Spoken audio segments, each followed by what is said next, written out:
It's senior day here in Lexington. Mark Stoops is recognizing 22 of them playing their last game at Kroger Field on a cold morning here in the Commonwealth. Bundle up for Kentucky and New Mexico State. Will Levis, the quarterback, has been terrific this year in his first year for the Cats. Chris Rodriguez, one of the top tailbacks in the Southeastern Conference. Wildcats and the Aggies of New Mexico State. It's SEC Network football presented by Allstate. Come on inside Kroger Field here in Lexington, Kentucky with us. With the College Football Hall of Famer Matt Stinchcomb and Tara Talmadge, I'm Taylor Zarzer. Welcome to Lexington. Kentucky got off to this great 6-0 start to start the season, but then lost 3 in a row before finding their winning ways again against Vanderbilt last week. What's the reason for the ups and downs, Stinch? Well, you know, part of it is the transition that they've made offensively. And Mark Stoops said at the beginning of the season, he knew there were going to be some growing pains, but was committed to perseverating through all that. I'm going to persist. We're going to know there's going to be some up and downs. The problem was you run into a Georgia team that defensively can make your offense seem as if it's reached its land's end. That wasn't the case. They bounced back versus Tennessee after a poor performance versus Mississippi State. Defensively, they endured some injuries. That made it difficult. They got back on the winning side of the ledger last week versus Vanderbilt. Now they've established a little bit of momentum here at the back end of the schedule. Yeah, and they're following two of the best players in the SEC this season. Chris Rodriguez in the backfield, and Wan'Dale Robinson's the deep threat. Yeah, we knew that the ground game was still going to be a central part of the offense here at Kentucky, and justifiably so with a talent like a Chris Rodriguez.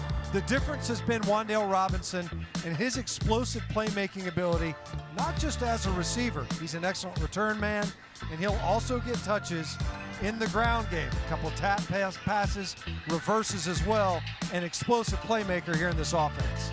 For more on those 22 seniors being saluted today, to the field in Tara Talmadge.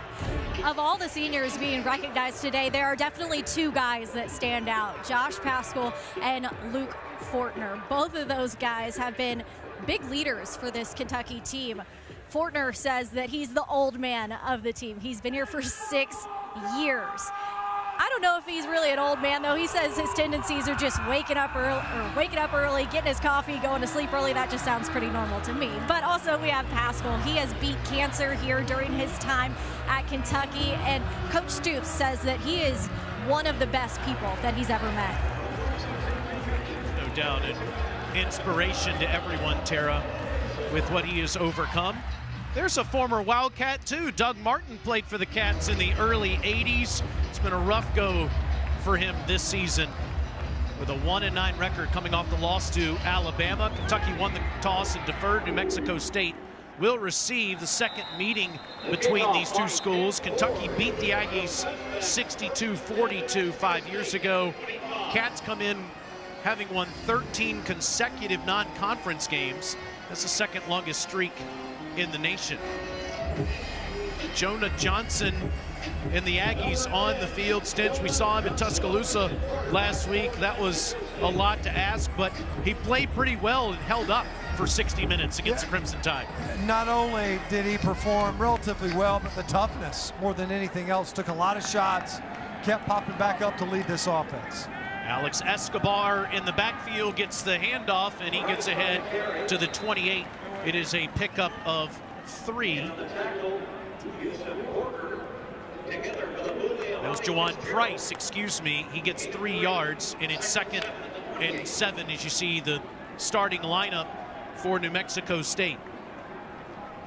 Expect to see some more touches for Jawan Price in this game. Didn't feel like they could run the football much last week. See if they get the ground game going today. Jonah Johnson throws, quick pass, and it's out to the 32-yard line to Alex Escobar, and Escobar sets up a 3rd and 3. Kentucky's defense has had a hard time creating turnovers this year, -12 in the turnover battle. They've only gained 6, Stench, on the entire season. It's been very difficult for them to generate takeaways, but they've done a better job of affecting the passer. Johnson stands in there and throws, and it's incomplete. Price was covered up by Quandre Mosely. 4th down. Quandre Mosely out there getting the start today on Senior Day. Splits time with Carrington Valentine. Strong start for the Kentucky defense, a senior-laden Kentucky defense at that. Josh Carlson will punt it away for New Mexico State. He punted 9 times last week in Tuscaloosa. Josh Ali stands back there, gets away from it. It's out of bounds inside the 30-yard line. It's a punt of 39 yards. So we were talking about Will Levis, the junior from Madison, Connecticut, the transfer from Penn State. Started all 11 games at quarterback for the Cats this year in his first season at Kentucky, and he's been efficient, completing 65% of his passes. He has the highest efficiency rating for a Kentucky quarterback stint in 12 years. It's been really fun to watch Will Levis in this offense this year. You know, he's not only been efficient in the passing game, but the way he has been able to contribute in the ground game as well, been very opportunistic with his legs. Imagine they'd feed Chris Rodriguez the football quite a bit today, and he goes straight ahead and gets 7 yards before anyone touches him. Rodriguez, the junior from Georgia, 2nd in the SEC with 103 yards per game.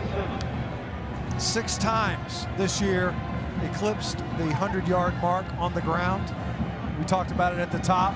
It's a central part of Kentucky's offensive identity, running the football well, and Rodriguez, more than just a thumper, a guy that's got a little bit of speed, can run away from tacklers. Handoff goes to Smoke.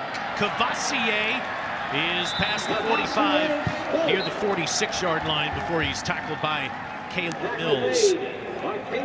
Kentucky with Levis, Rodriguez. Josh Ali was 2nd team All-SEC last year as a receiver. He's had a great attitude as Wan'Dale Robinson has come in and played so well this year. And Luke Fortner in his 6th season in the middle, wearing John Schlarman, the late great offensive line coach's number 65 today in his final home game. Empty backfield for Levis. Near midfield, a bad snap. Levis is going to have to jump on it. Back at the 30, can't pick it up. And New Mexico State is going to run it in for a touchdown. That's Trevor Brohard. Aggies get a 24-yard fumble recovery for 6. I think they were going to try one of those tap passes. I think Will Levis just took his eyes off of this snap. Luke Fortner fires a strike, and you see there Wan'Dale Robinson, it looks like, blowing through the backfield. And I think Levis was either going to work a fake on the fly sweep and either look to throw or tap that ball to Robinson as he crossed through the backfield. Instead, he took his eyes off of it. And what a turn of events, a great opportunity for New Mexico State defensively to capitalize on that turnover. Brohard from Los Lunas, New Mexico, a 5th-year guy, gets his first career fumble recovery and takes it to the house for a touchdown. It's been a house of horrors for Kentucky in turnovers this year, minus 13.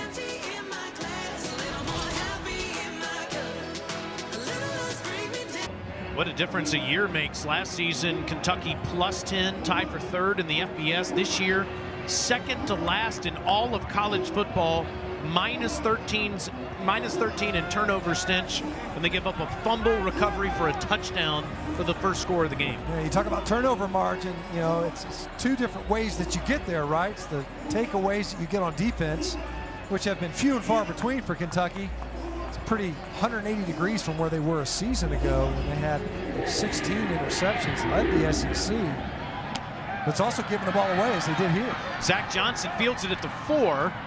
And he's up to the 19-yard line, and Levis come back on offense and see if he can get on the same page with his center, Luke Fortner, and get back to work. Levis can run hot. That's something that offensive coordinator Liam Cohen has talked to us about all season, Stinch, that Liam kind of sees himself as a caddy on game day, like a caddy in golf, to keep Will confident, to keep him in a good mood, make sure that he doesn't get too fired up when something goes wrong. We'll watch for that here.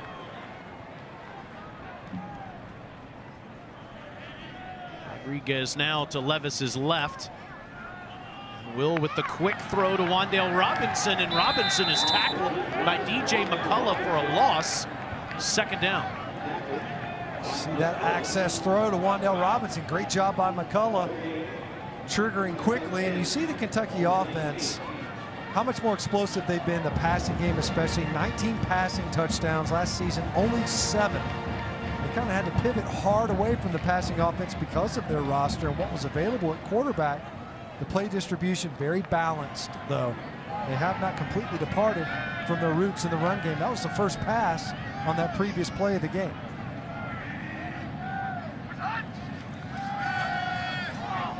Levis quickly to Robinson on the other side of the field, and Wan'Dale gets past the 25 up near the 27-yard line.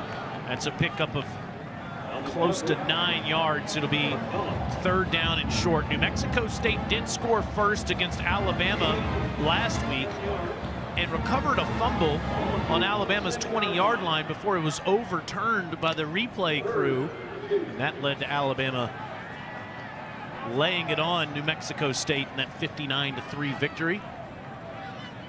Kentucky's 49% on third downs this season, and direct snap to Levis.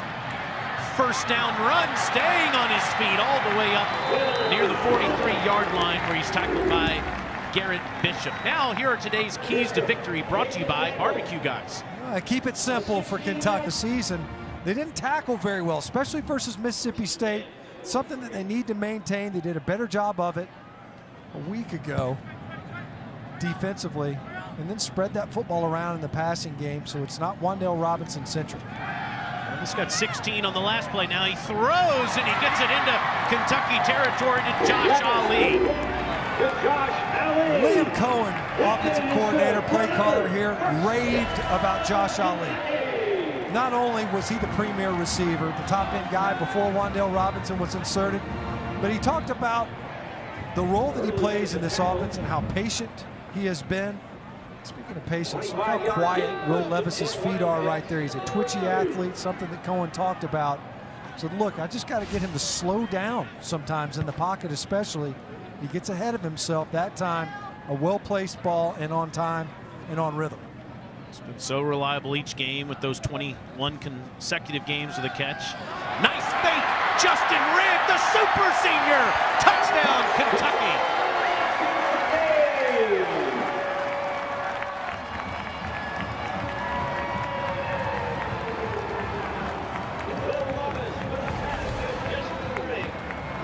You see him on the ride. You buy linebackers' eyes. They're playing and collapsing on the run. Just pull it out, dump it over the top to Justin Rigg, who, as you mentioned, has enjoyed a very long career here at Kentucky. You played in more than 50 games for the University of Georgia Bulldogs, as the extra point by Ruffalo ties the score with 9:27 to go. How about this when you get an extra year of eligibility? Justin Rigg is playing in his 61st game today. Wow. Tie game in Lexington. SEC Network Football is presented by Allstate. Save money like a champion with Allstate. And in part by Mercedes EQ. Senior Day, I love the Chris Oates flag, number 22. Such an inspirational player on the team, as is this guy, Justin Rigg. We just mentioned it being a super senior, getting the extra year of eligibility due to COVID. So it's game number 61 for a guy that was exclusively a blocking tight end his first few years. C.J. Conrad was the pass catcher. Rigg was the blocker. Now he has 4 career touchdown catches and 45 career receptions. It's just fantastic. Got his opportunity in the passing game. We'll leave here with the diploma and I think probably a picture. Maybe an extra graduate degree. New Mexico State will get it at the 25-yard line. Let's go back to the studio for an update.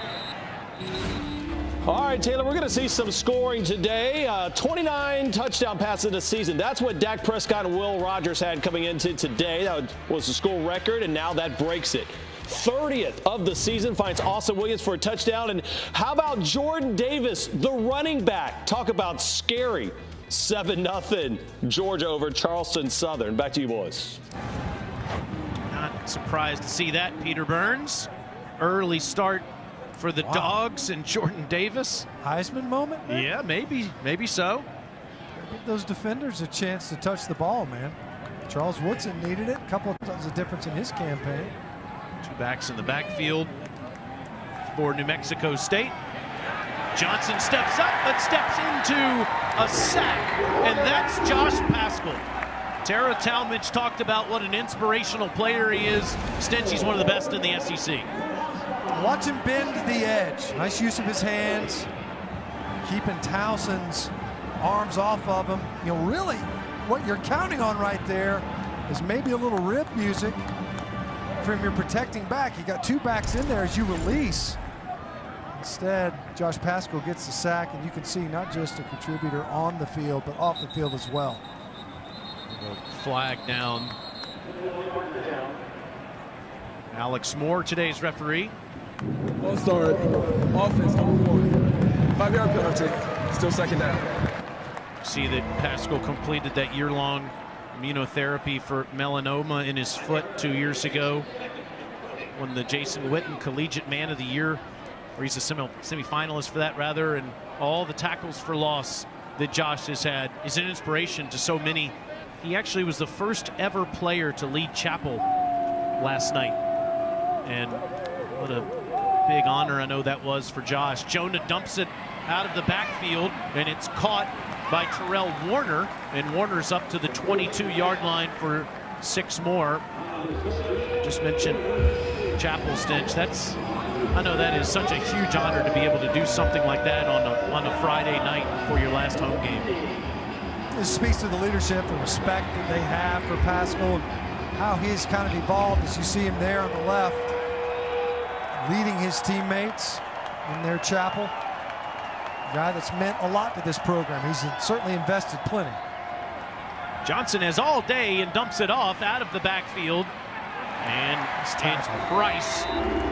Nice tackle by Cedric Dort, another senior. This one from Palm Beach Gardens, Florida. Yeah, you know, they've typically done such a great job in this defense. They tackle well. They do the fundamentals very well. Rarely misaligned. You know, they might lose physically from time to time, and in that secondary especially, with the number of players that they lost. Cedric Dort demonstrating one of the hallmarks of this Kentucky defense with an open field tackle. Second punt for Carlson. First one went 39 yards. Ali standing near his 40-yard line. This is a bomb that goes back inside the 30. Ali fields it at the 28. And he's tackled ahead at the 32-yard line. It's a 53-yard punt. Kentucky trying to get back on track after the early turnover. Darian Kennard, one of the top offensive linemen in the SEC. He's going to the Reese's Senior Bowl. Here's the executive director, Jim Nagy, on his potential. Kentucky right tackle Darian Kennard is one of the top offensive line prospects in this draft. It's 6'5", 342 pounds, almost 35-inch arms, and 11.25-inch hands. That's the key thing. When he gets his hands on you, it is over. He projects as a day one starting right tackle, and I think there's going to be some thought in the league as moving him inside to guard just because he bends so well. He plays with such pad level and power, and he's such a good second-level blocker. So now that he's committed to the Reese's Senior Bowl, Darian will come down here. He'll play tackle. He'll probably move inside and take some guard reps, which will help him. And I think by the time we get to the end of April, Darian is going to be in that small group of offensive linemen talked about at the top of this year's draft. Great perspective from Jim Nagy. Meanwhile, DeMarcus Harris couldn't make the catch. Cyrus Dubas almost with an interception. Kennard on the right side of that offensive line, the senior from Knoxville, Tennessee, was a first-team All-American, Stinch, going into the season. Yeah, really high expectations for him coming into the year. There was talk that he might flip to the left side, stayed at right. And look at Chris Rodriguez follow him. He gets up to the 35 for a few. It'll be 3rd and long for Kentucky. A physical guy, physical in the run game, pretty good pass protector. Jim talked about the size of his hands. It seems like it might be inconsequential. It's not. Especially in pass protection, guys that are able to lock you up. It's part of the reason why guys like Chris Rodriguez are able to pile up yards, because he's so physical at the point of attack. I do wonder, depending on the offense and what they have in front of him, it might make more sense for him to play inside, because he is such a good bender, plays well in the run game, and is physical at the point of attack. Maybe better at guard at the next level. Levis throws, and another dangerous pass that was almost picked off by Cyrus Dumas, intended for Josh Ali. 2 head-scratching decisions there by Will Levis on that possession. Well, and you can see right now New Mexico State defensively tight in coverage. Dumas, you're right, almost should have just played for the pick right here underneath this route. Watch him trigger. And he had a chance, that left arm, instead of draping on the backside of Ali, if he tries to play that ball in the air. 2 near picks, and then you think about DJ McCullough coming up on one of those now passes right at the line of scrimmage, and you can see New Mexico State aggressive. Colin Goodfellow almost had that blocked, Stench. Somehow got it off, and it's down at the 32-yard line. DeMarcus Ellis Denard very close to blocking that punt. Talking right through it. Meanwhile, they're about to block a punt. You're right, should have blocked this punt.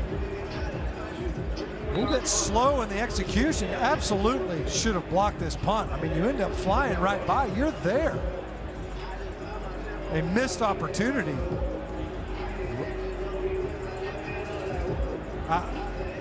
That should have been a blocked punt, far and away. You were there in plenty of time. Take it right off the punter's foot.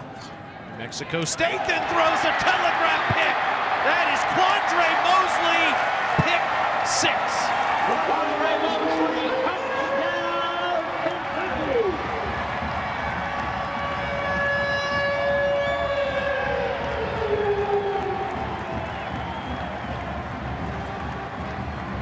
Mosley playing in his last home game, got the start today as a 5th-year senior from Brunswick, Georgia. And he makes a moment he'll never forget.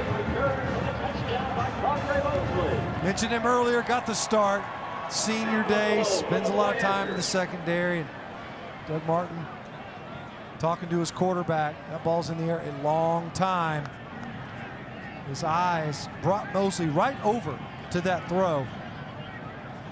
Kentucky running a protector on for this extra point. A couple of defensive scores early in this game, 1 for each team.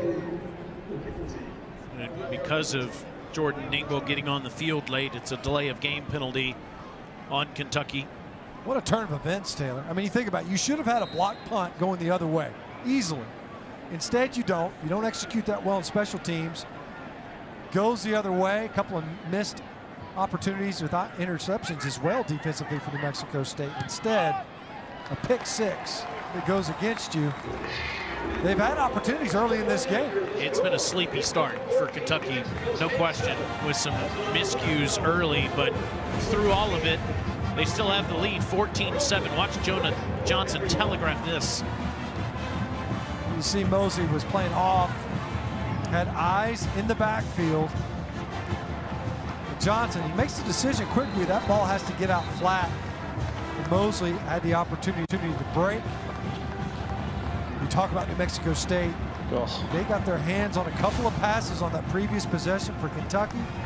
Were incapable of coming up with the turnover. And Kentucky, who has been starved for takeaways all season long, only 6 coming into this game, the lowest in the conference. They got an important one there.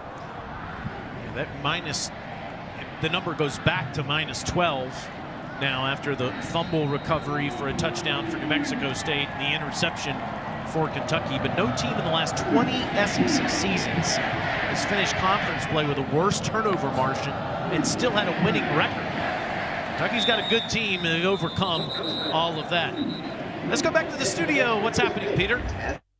All right, Taylor, we already showed you how Will Rogers broke one of Dak Prescott's record. It was for the most amount of yards. He did it in passing yards and touchdowns, but that was Kavosiey Smoke with the touchdown. 14-0 State over Tennessee State, and big matchup in Columbus. C.J. Stroud finding Chris Olave for the first touchdown. They just found Garrett Wilson for another touchdown. Buckeyes up 14-0 over the Spartans. Wow, okay, so Spartans in this early start in the horseshoe. The top 10 teams in the country getting beat up by the Buckeyes. Meanwhile, Jonah Johnson takes off after he was facing all kinds of pressure, and he picks up 5 yards. Jaquez Jones. I tell you. And the pressure. If they don't get pressure right there, Taylor, they were confused in the secondary of Kentucky. They had 2 receivers out in the pattern, available and open, and instead Johnson ends up having to flush out of the pocket. Watch on the bottom of your screen. See that confusion there? They don't know who's on who. You got 2 guys now. The problem is they both seem to run the wrong routes. They're right on top of each other in the secondary regardless. An opportunity downfield, instead the pressure disrupts that play. Ground, Juwan Price, nothing doing. Jared Casey right there to greet him. Price had -2 yards rushing against Alabama last week. Mexico State having trouble against these SEC defenses. Yeah, effectively New Mexico State just said, we'll forfeit the run. We'll try to see if we can live with the pass, quick timing passes. The ball gets out quick. They've tried a couple of them here in this game early. Insertion of Marquand McCall in the middle has certainly helped the Kentucky run defense. 3rd and 6 for Jonah Johnson under pressure, and he has to deliver the ball quickly over the head of his intended receiver, Isaiah Garcia Castaneda. KD McDaniel's the one that hit Johnson there. Coming in to your picture from the top of the screen there, just not accounted for in the protection. It looked as if the entire offensive front was sliding to the right. If that's the case, then that's on the quarterback. He has to know that he's hot. I mean, he's got to get rid of that football if pressure comes from that side. It did. Johnson got the ball out. That's twice on that offensive series where the Kentucky pressure was able to affect the outcome of the play. Once again, some miscommunication on special teams for Kentucky. And since we have a timeout, let's get another update on the Dogs from Peter Burns. 17 plus going 8-0 in conference play, 10-0 overall. Lee drifts back to field this one inside the 20 and gets back to the 22 with flags all over the field. Another good punt for Carlson. That one 52 yards. 52-yard punt for Josh Carlson. Flags all over the field. Last week, New Mexico State had a little bit of difficulty with the timing of their punts. The ball just kind of floated back there, a blocked punt. The other way for Alabama. Can't say that it looks much better. During return, illegal block in the back. Receiving team, number 37. This penalty is half the distance to the goal. After enforcement, first down.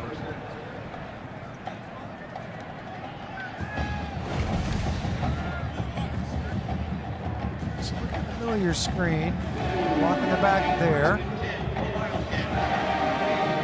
Maybe a couple of blocks in the back. Either way, one's enough to back you up in the field position. Andrew Phillips called for the foul, and so Kentucky is inside their own 10 at the 9. Hadn't seen much of Chris Rodriguez yet. Here he is, staying on his feet out near the 25-yard line, where Dylan Early makes the tackle after a 16-yard run from one of the best running backs in the SEC.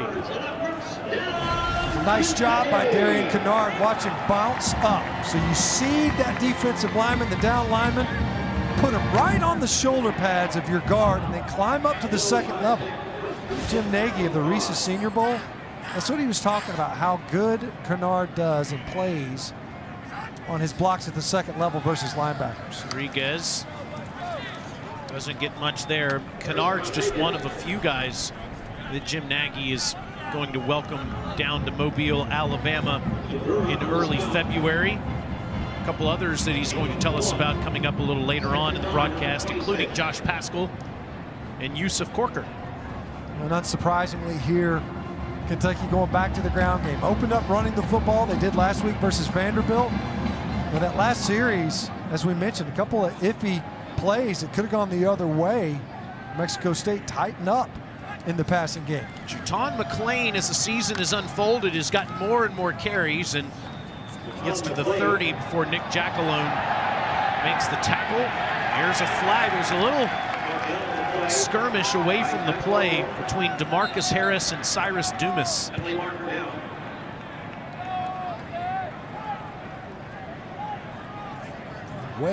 Way away from the play.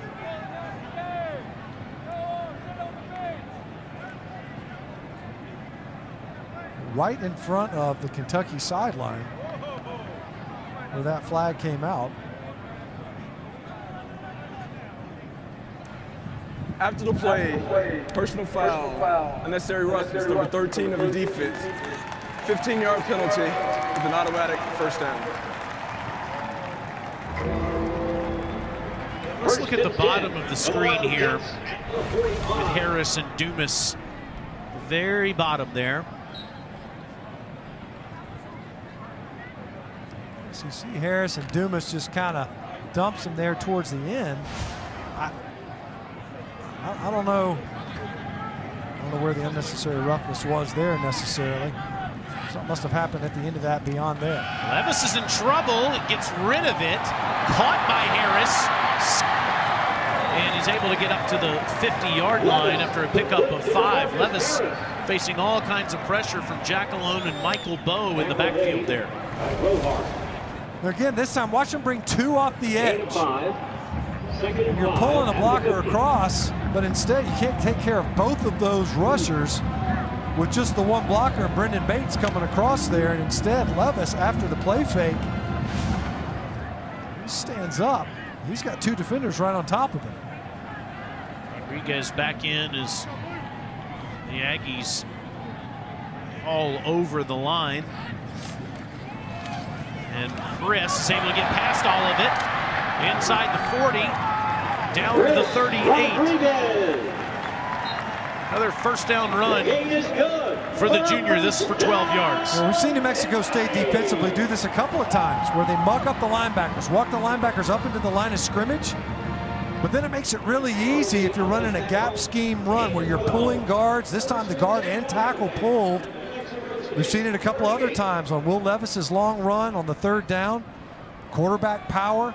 You just wash down those linebackers. There's no linebackers to climb to. They've already walked up into the line of scrimmage. Kentucky taking advantage of that aggressive defensive alignment. Rodriguez runs hard down to the 35-yard line where he's tackled by Lazarus Williams. When Benny Snell left, we weren't sure who was going to be the next great Kentucky tailback. Could have been Kavosiey Smoke. We saw A.J. Rose the last couple of years fit in nicely in Kentucky's system with the past offensive coordinator, Eddie Gran, but it's really been Rodriguez. The last 2 years it has emerged as one of the best in Kentucky history. With a big day today, he can pass Boom Williams for number 8 in the history of Kentucky rushing. Levis fakes to him, throws wide open. Wan'Dale Robinson makes the catch, and he's out of bounds inside the 2. When we talk about Chris Rodriguez and what a great runner he is, and he is. He's a complete back. Watch him in this pickup. Does a great job of sorting. So you see off the edge, sees the edge pressure, just enough to keep his quarterback clean. They marked him actually out stench at the 6, and they're going to see if he got a foot down. Yeah.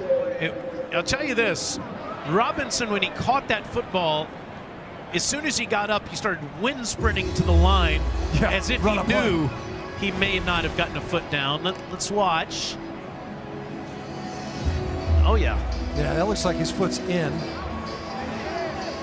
But you're exactly right, Taylor. I mean, Wan'Dale was aware enough to say, hey, let's hop up, run this play so that they don't stare this thing down. Not a well-placed pass by Levis. That's a touchdown if that ball is thrown upfield. Instead, it turned Wan'Dale around. He was behind the coverage. Instead, it ends up being what seems to be a catch, was ruled a catch on the field. I think that replay will... The catch was just confirmed as referee Alex Moore announced. So it's a pickup of 29 yards for Wan'Dale Robinson, who's changed this offense considerably by having him as a threat. There's no doubt. You know, a guy that is not only capable of getting loose in the secondary, but making plays once he's got the ball in his hands. It doesn't have to be a deep throw for him to make an explosive play. This is the comfort zone for Kentucky's offense. Run the football, then heavy play action and take a shot downfield. They started it in week 1. They built on it throughout the season. That time it's a sure 6. Instead, ends up being just a big pass play to put the Kentucky offense on the doorstep of the end zone. So down at the 6, Rodriguez, touchdown Kentucky.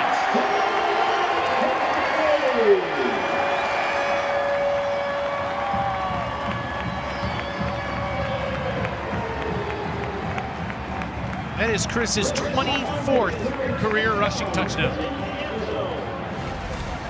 It's fun to watch him run. Watch how patient he is. Allows those blocks. See him, he's not trying to blow up through the line of scrimmage. He even takes that kind of beat, a little sidestep, floats just for a second. Allows Brendan Bates and Austin Dotson to pull across and lead him into the line of scrimmage, and he's relatively clean into the end zone.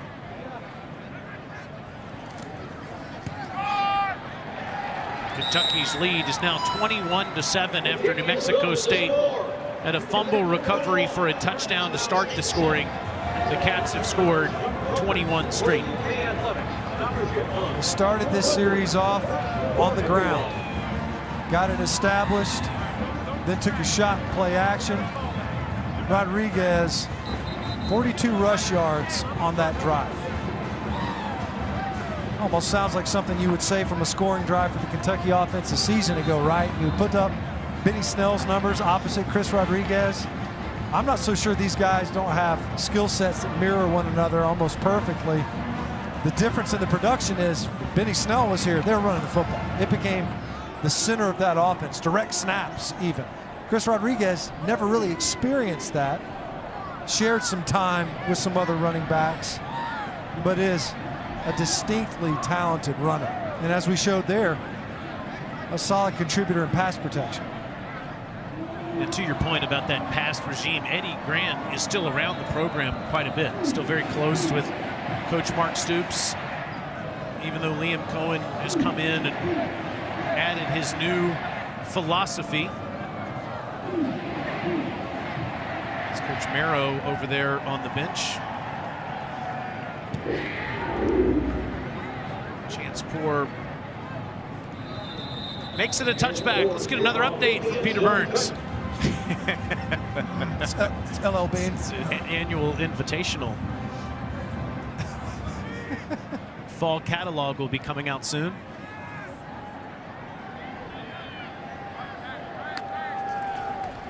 Jonah Johnson steps up, takes off, and is down at the 34-yard line at the end of the first quarter. It's a pickup of 8 yards. Kentucky on senior day recognizes 22 of them. Justin Rigg is a super senior. He was in the end zone, all Cats in Lexington.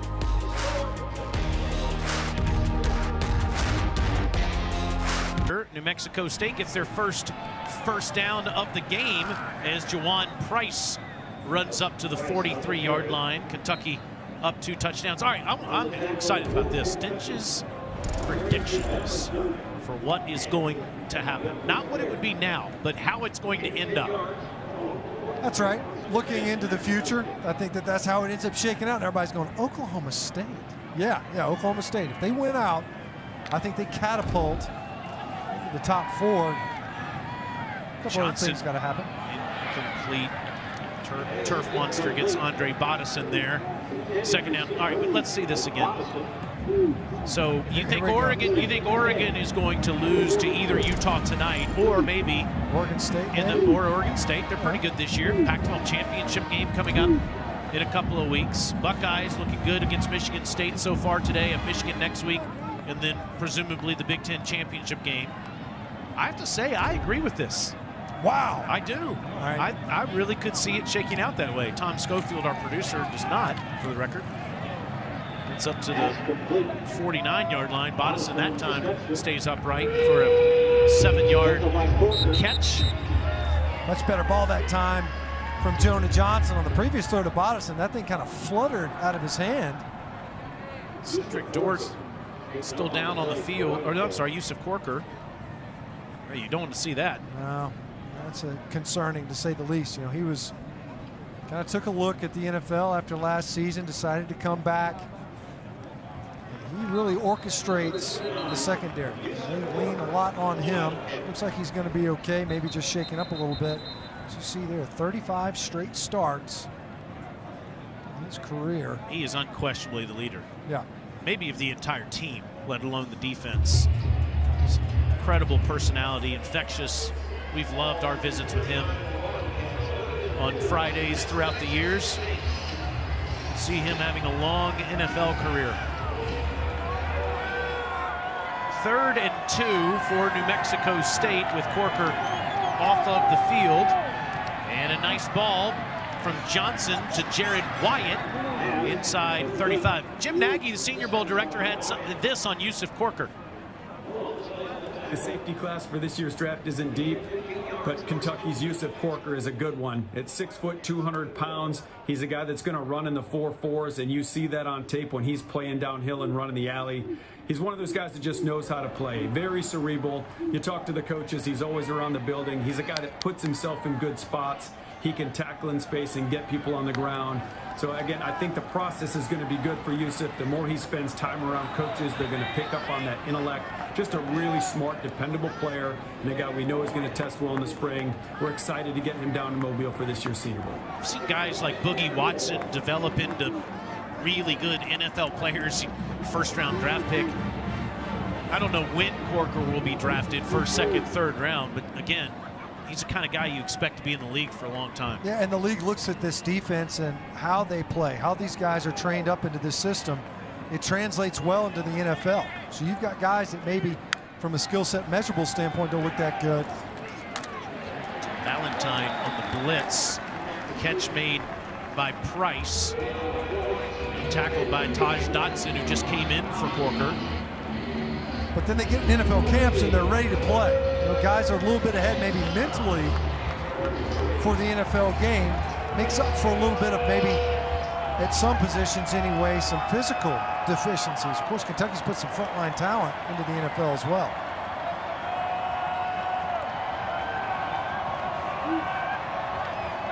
Third and 9, and they hand it off, and Price is going to be stopped at the 30. This could be 4-down territory for Doug Martin's offense, or he could kick the field goal. Ethan Albertson connected from 50 yards last week in Tuscaloosa.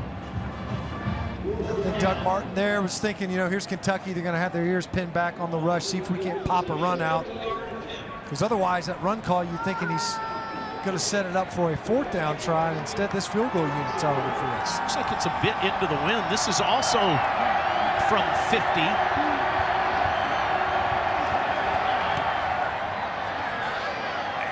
And Albertson does it again. 2nd straight week in an SEC stadium. Hits it right through there. 21-10. Kentucky over the Aggies. Whenever people asked you, hey, what's Kentucky known for? The answers were easy. Making bourbon, racing horses, and shooting hoops. Now, we have a new addition to that list. They are really good at playing football.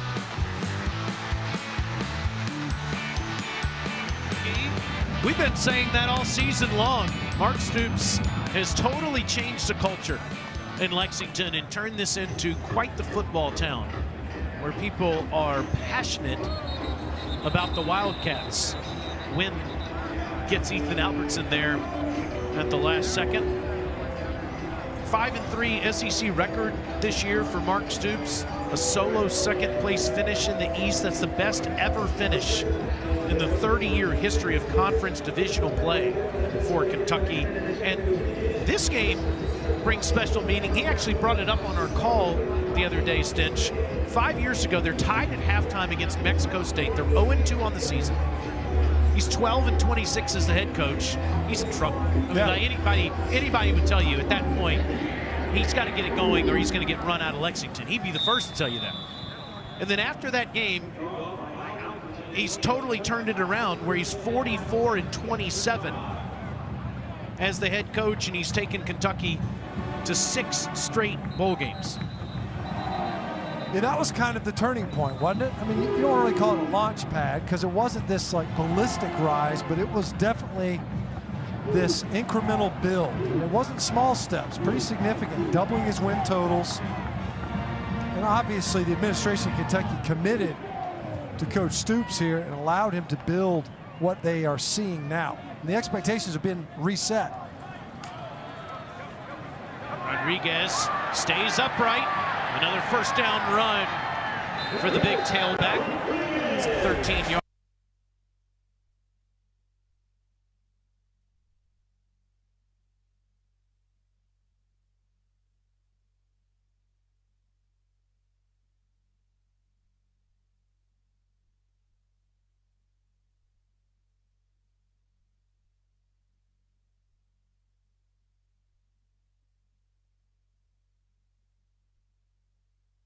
Especially given the state of Kentucky that he took over.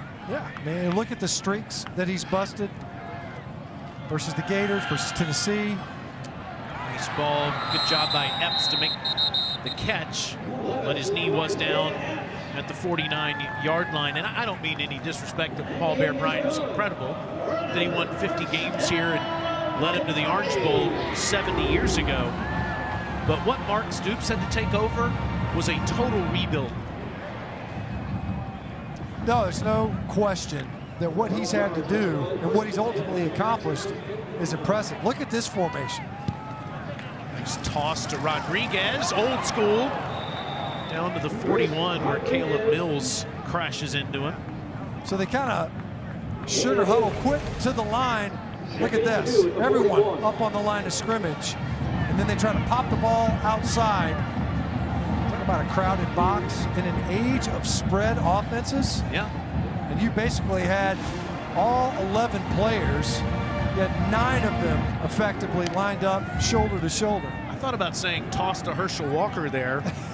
Yeah, man. That was a throwback. Kavosiey Smoke in the backfield. Fakes the throw. Throws down deep. Wide open is Robinson. Dives, and he's going to be marked out inside the 5. DJ McCullough prevented the touchdown, but boy, is this guy a game changer. 37 more. You see Levis, that time Robinson lined up inside. He kind of deep, kind of threw it, feinted as if he was going to throw it to the motion man. Come on, Cam. Here's that foot. Yeah. The sideline hasn't been Wan'Dale's friend. Got his foot inbounds on the catch, going the opposite direction in the first quarter. That time just narrowly out of bounds. 81st reception for Robinson on the season. Like Austin Dotson, the right guard, got out of his stance. False start, offense number 61. 5-yard penalty, still first down. You think of Wan'Dale Robinson, he caught 91 passes in 2 seasons at Nebraska. He's caught 81 in 1 season here. He's got a chance to have more catches in this year by the time it's all said and done than he had in his entire career in Lincoln. Yeah, you had to know he was excited to see the change offensively. I don't know who was more excited, he or Liam Cohen or Will Levis, frankly. That Wan'Dale Robinson's in this lineup. Levis under pressure, but gets rid of it, and it's Josh Ollie back in the end zone. All the talk for Robinson, Stinch. This guy's a game changer too. That's a heck of a play by Will Levis. And he is off his feet and falling backwards. Trevor Brohard once again with the pressure. Levis able to get enough on that football and an accurate throw to hit Josh Ali in stride. He knows it. Celebrate even when you're on the ground. 28-10 Cats up on New Mexico State. Will Levis with another good decision after the poor start.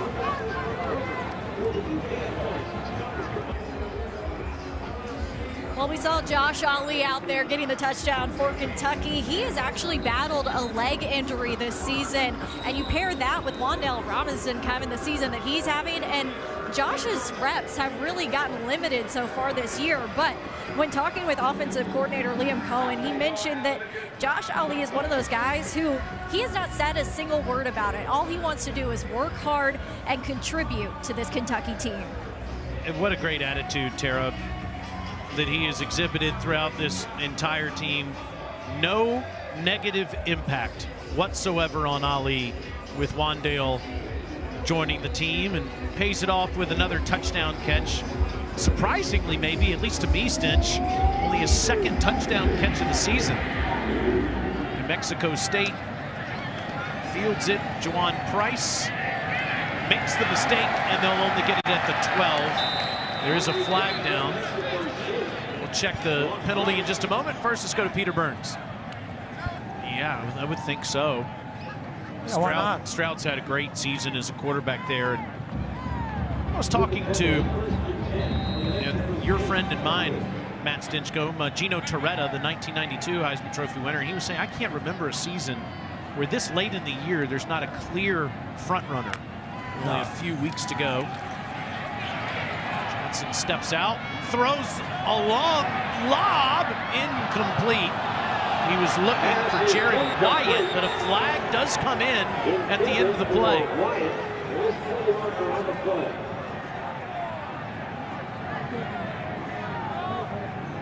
By the way, there was a personal foul, a face mask penalty on Kentucky that gave New Mexico State better field position. Snapping that ball from the 28-yard line. This could be on the Cats too. Really surprised that I saw a flag come out on this one. Pass interference, defense number 14. It's a 15-yard penalty enforced in the previous spot. First down. Carrington Valentine also surprised. That ball was up there for quite some time. Right there towards the end of it. Maybe it's that left arm. Almost looked like, watch Valentine's left arm. There wasn't much contact, but maybe he didn't allow Wyatt to make a real play on the ball.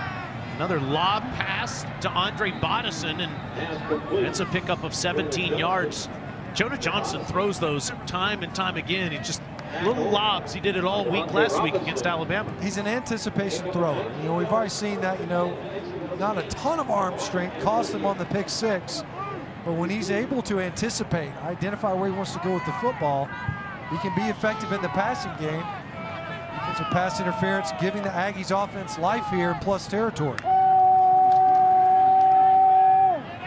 Time to throw. This one is a little more zip to it.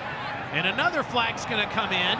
As again, Wyatt didn't have a chance to make a play on the ball, and Cedric Dort had his back to the football. There's also a flag at the line of scrimmage. We might end up with offsetting penalties here. As you said, a ton of time to throw this ball, probably holding along the line of scrimmage. Dort not getting his eyes around for the defensive pass. There are fouls by both teams. Personal foul, illegal hands to the face, offense number 61. Pass interference, defense number 3. Those fouls will offset, replay, first down. There's big Eli Johnson right in the middle. You see his left hand gets high. Ends up getting his hand back down, but not before the officials see it right there in the middle. He's got his hands full, to say the least, with Marquand McCall. And then you see Dort playing right through the receiver. got to get your head around. Try to play that football. Maybe you've got a fighting chance despite the contact. Ball too high to a wide open Juwan Price. 2nd and 10 for New Mexico State at the Kentucky 38-yard line. Score is 28-10. It doesn't seem like it's that competitive of a football game, but I am sure Mark Stoops is going to be talking about some miscues at halftime. Yeah. I mean, as we mentioned earlier, you know, there's some confusion in the secondary. Receivers running free. Pressure got there. Otherwise, it could have been a big play. And a couple of near misses defensively for the Aggies to create turnovers. Johnson gets it blocked. As it was J.J. Weaver deflecting the pass. That should be an incomplete pass. Clearly, yeah. It's an odd play, frankly. It's always nice when you have an extra finger that you can use. Yeah, JJ's got 6 of them on his right hand. Oh, it's the left hand. Oh, okay, left hand, the that's 5-digit hand that gets the block. JJ's really upped his game in the absence of Jordan Wright. 6 sacks on the year, 9 tackles for loss, and then a pass breakup right there. 3rd and long, and we've seen New Mexico State struggle to keep Johnson clean as a passer. Could be 4-down territory. Johnson is going to step up and run. There is a flag down. He is a 1st down. He fumbles the ball. It looks like he got it back, but there is a flag down back at the 44-yard line. There's no question that ball came out. That was a live football towards the end of the play, and Johnson fortunate enough to get back on top of it.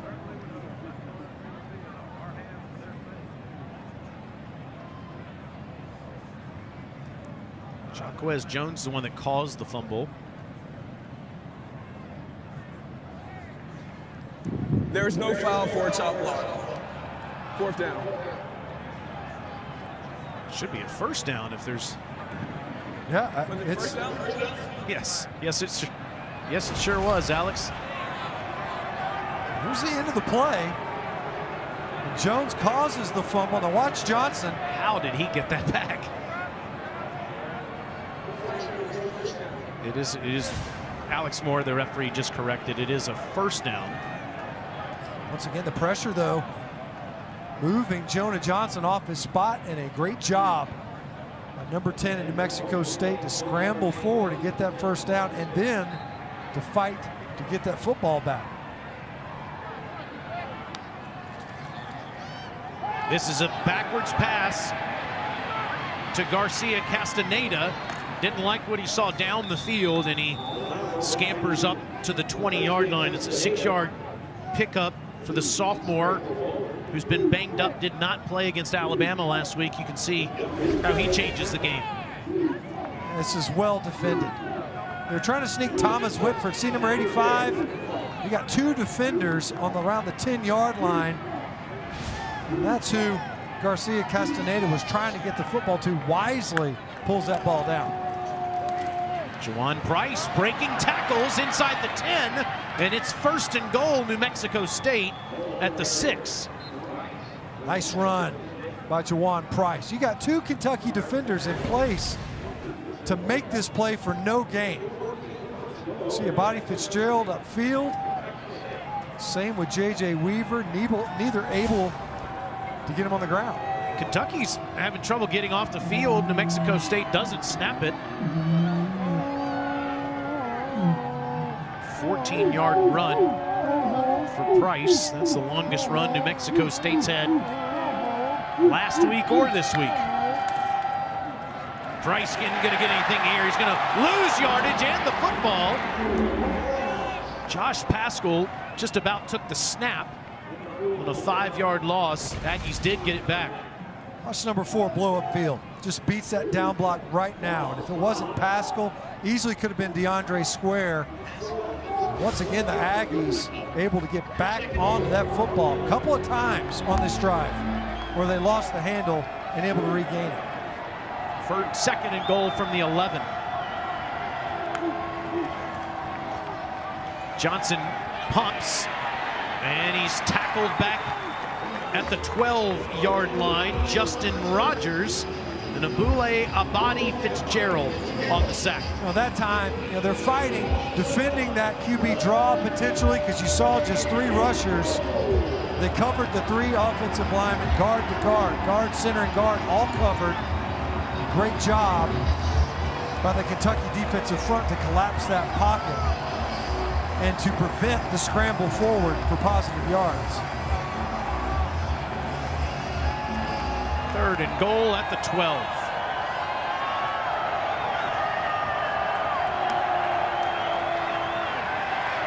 Johnson underneath. It's dropped by Garcia Castaneda. Ball thrown behind him. 4th down. And if that ball is on target, Garcia Castaneda scores. Instead, it's behind him. He just can't come up with it. You see Castaneda, we were wondering if he was going to play today. Pressure in Johnson's face. But to your point, look how far away Yusuf Corker and any other Kentucky blue shirt was from him. Instead, it's another field goal attempt for Ethan Albertson. He made from 50. This is from 30. Hits thin to win. 28-13. Kentucky in the lead. It's time to eat some food, Stench, when we return. It's always time. It is time to eat like a champion once again. We love to go to local eateries each and every week, and this week we have gone to Malone's. Actually, they've come to us. You know what I've always wanted to do? I've wanted to eat bacon out of a glass and eat a bone-in steak on television. Can you hold this sauce for me, please, just for a second? I got wings to eat, pal. What a hassle. The only way to make bacon better is to put, what is that, peanut butter? Unbelievable, man. Oh my goodness.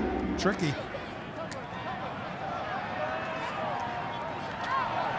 Oh. And look at Zach Johnson get up to the 35-yard line. Nice, delicious run. Some meat on that bone. Some meat on Good this Lord, bone. surely not. What do you mean? No utensils, you're gonna take down that steak? Yeah. And I'll be handling play-by-play duties for the next couple of snaps. Take a nap. That looks phenomenal. During the return, holding, receiving team, 10-yard penalty from the spot of the foul, 1st down. Got a little peanut butter That is sauce peanut on your butter. steak. Yeah, How are those wings? just so good, just delicious. There's Malone Steakhouse here in Lexington. I have to say, thank you to Susan Lax.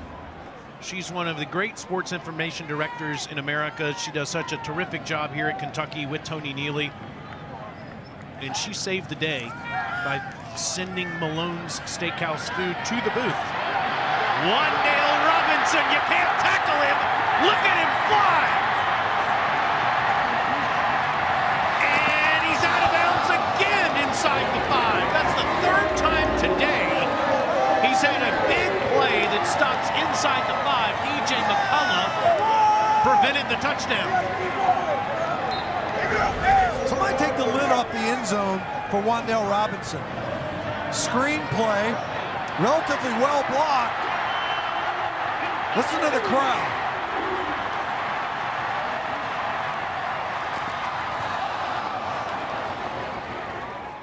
This guy's electrifying.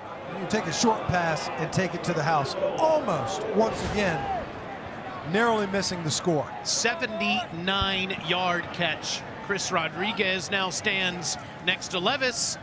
They give it to Chris, and he coughs up the football down at the 1. Rodriguez trying to fight for extra yardage.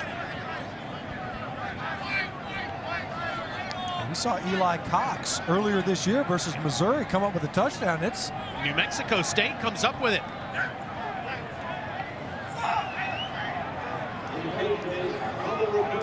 You said it, Taylor. Chris Rodriguez was fighting for extra yards. He was kind of stood up. That ball ends up getting popped out.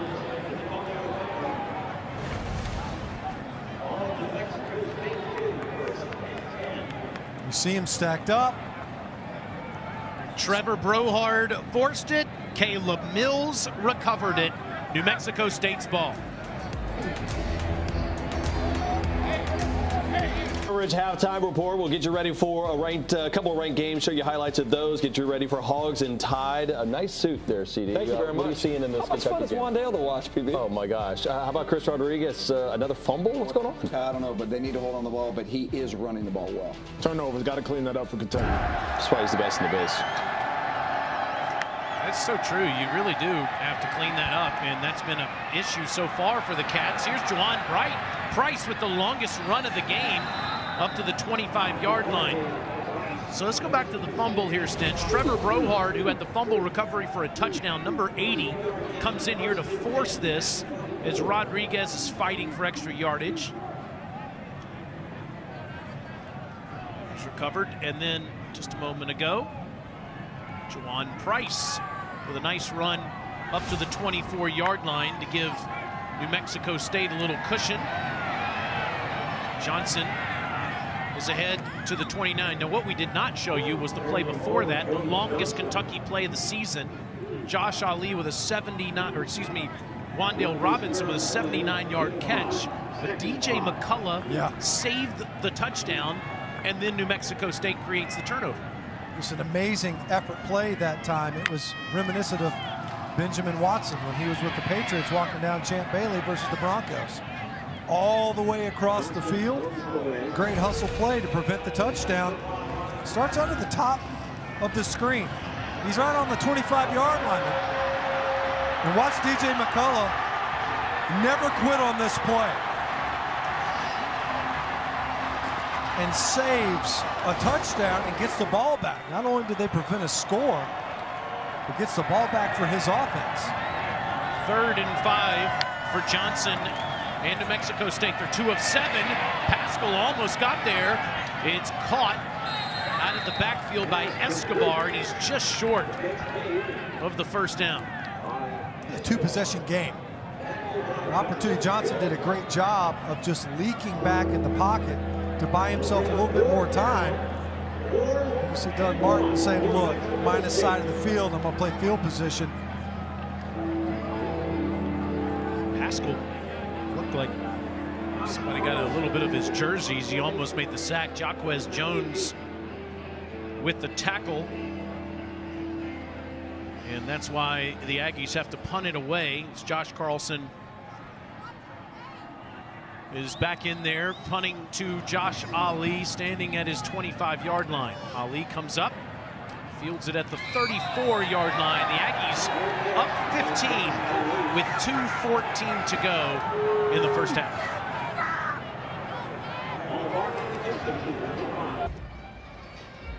Well, Kentucky's got a 15-point lead and the football with 2:14 to go in the first half, but once again, turnovers have been an issue for Kentucky, just like they've been all season long. Levis, nice throw into New Mexico State territory to Ali, and Josh is inside the 40 down to the 39. Well, they've seen this movie before. It's what keeps teams in it. The turnovers. Minus 13, 129th, next to worst in the country. We saw it compromise their opportunities versus Missouri and cost them the game versus Mississippi State. 26-yard pass from Levis to Ali, and that's wide of Robinson as Levis was facing pressure again. That time, good job by the Aggie defensive front, inside out. They had pressure right in Levis's face. He had to kind of leap to the left of the pocket. So watch, they're rushing 5. They end up green dogging, meaning they blitz a linebacker late.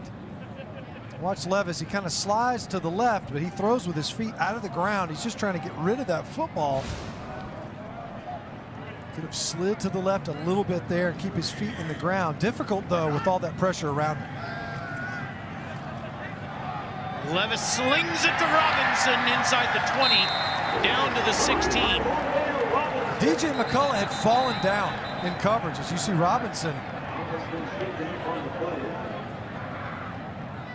His left hand. As soon as he caught that ball, he spun around and was met by McCullough, who had already slipped. The biggest objective in this game is for Kentucky to win. But no question, second is get your players out of the game healthy. And if you lose a Wan'Dale Robinson, that is a massive blow. So watch McCullough. He's trying to make the play. He'd slipped down a little bit, and I think maybe he got hit just below the belt. So nothing lasting to that injury, but certainly painful in the short term. Wan'Dale, only the 6th receiver in Kentucky history to go over 1,000 yards receiving in a season. That's pretty remarkable. Although you think about it, you know, in recent seasons, people say, oh, well, of course, you know, this is almost a run-first offense exclusively. Well, no, that was born of circumstance. You think back to Tim Couch years and, of course, Patrick Tolles, the Jared Lorenzens. I mean, they were slinging this football around.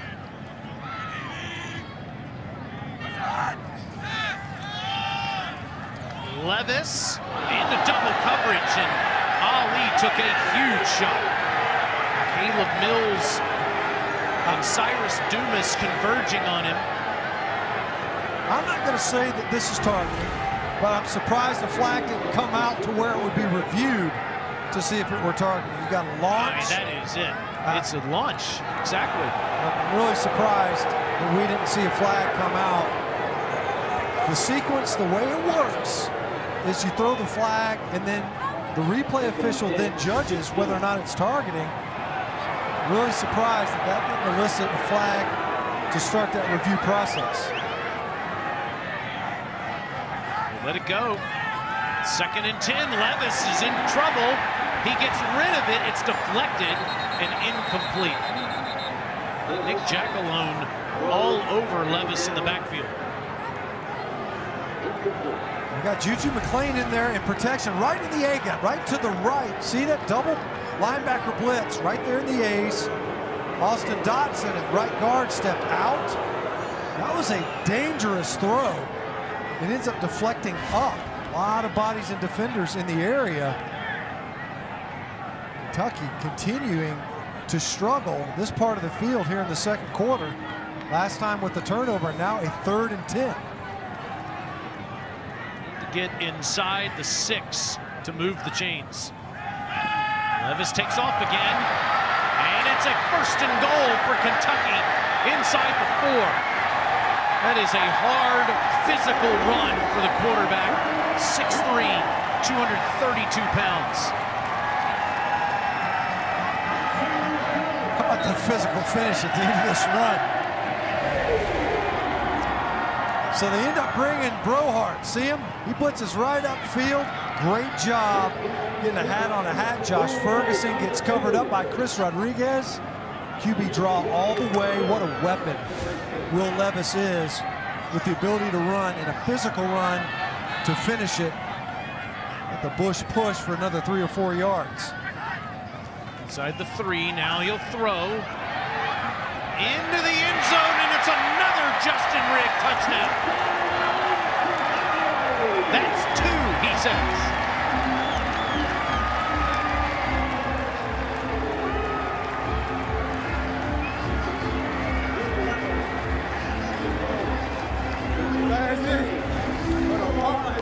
On the far right of the screen, blocks for a second, a late release, plenty of time. Just gets lost in the coverage. Justin Rigg, the super senior, has already been in the end zone once. First multi-touchdown game for his career. 2 catches, 2 scores. That extra year is worth it. He's capitalizing. You said earlier, after the first touchdown, he might qualify for a pension because he's been here so long. It's his 61st game as a Wildcat, and it's his first game he's had 2 touchdowns or more in the same game. It's a slow build. But now he's reached the mountaintop. A couple of touchdowns now.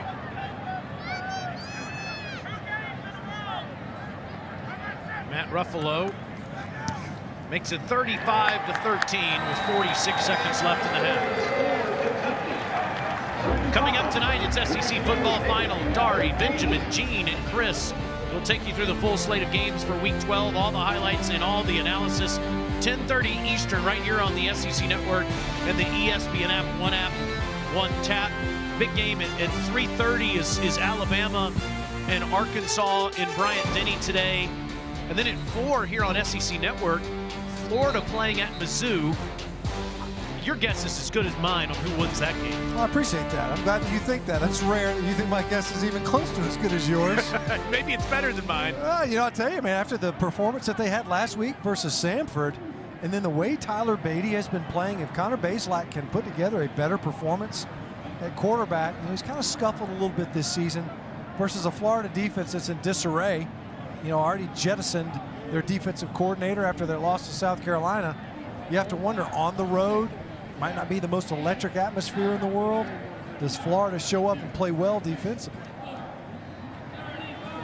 Our good friend Dave Neal, Deuce McAllister, Andrea Carter will have the call of that at 4 Eastern time. Checking on other scores across college football. Georgia ripping Charleston Southern right now. Price with the return here up to the 32-yard line. Dogs, by the way, up 49-0 in a get-right game against Charleston Southern. Mississippi State up 5 touchdowns on Tennessee State. Texas A&M up 38-0 on Prairie View A&M. I will say this in support of the SEC. I like how they've moved some of these games, these non-conference FCS opponents, to last week. And so you only have a few of them this week and a few of them last week instead of all of them at the same time. That's a great point. Kind of staggered a little bit. Alex Escobar gets loose, and he's past the 45-yard line. Mexico State does have all of their timeouts. Going to use one of them here. We talk about other scores, Taylor. I think it's 42-0 Ohio State on Michigan State. Wow. A team that there's been a lot of conversation in those rankings. How's Michigan State ranked lower than Michigan?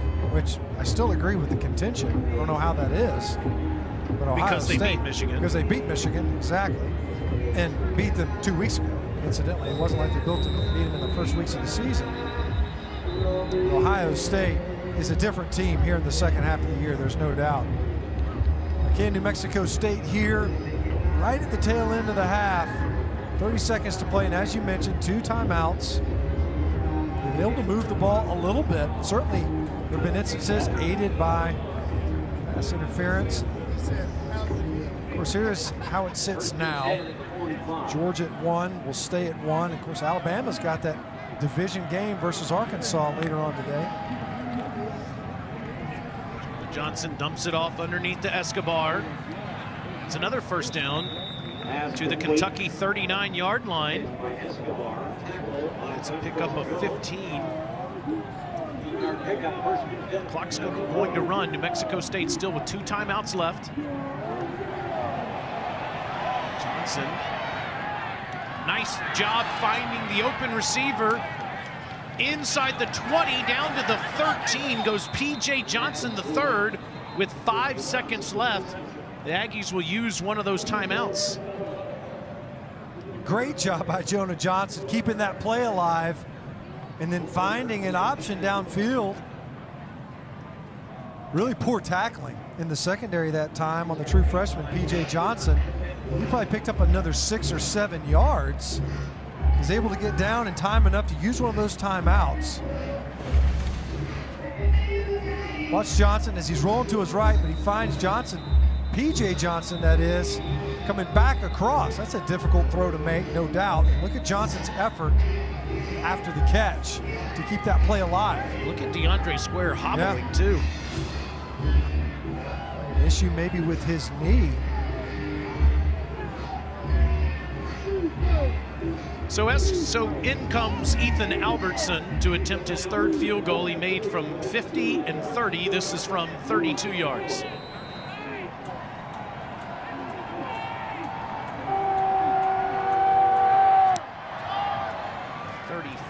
to 16 at the end of the first half.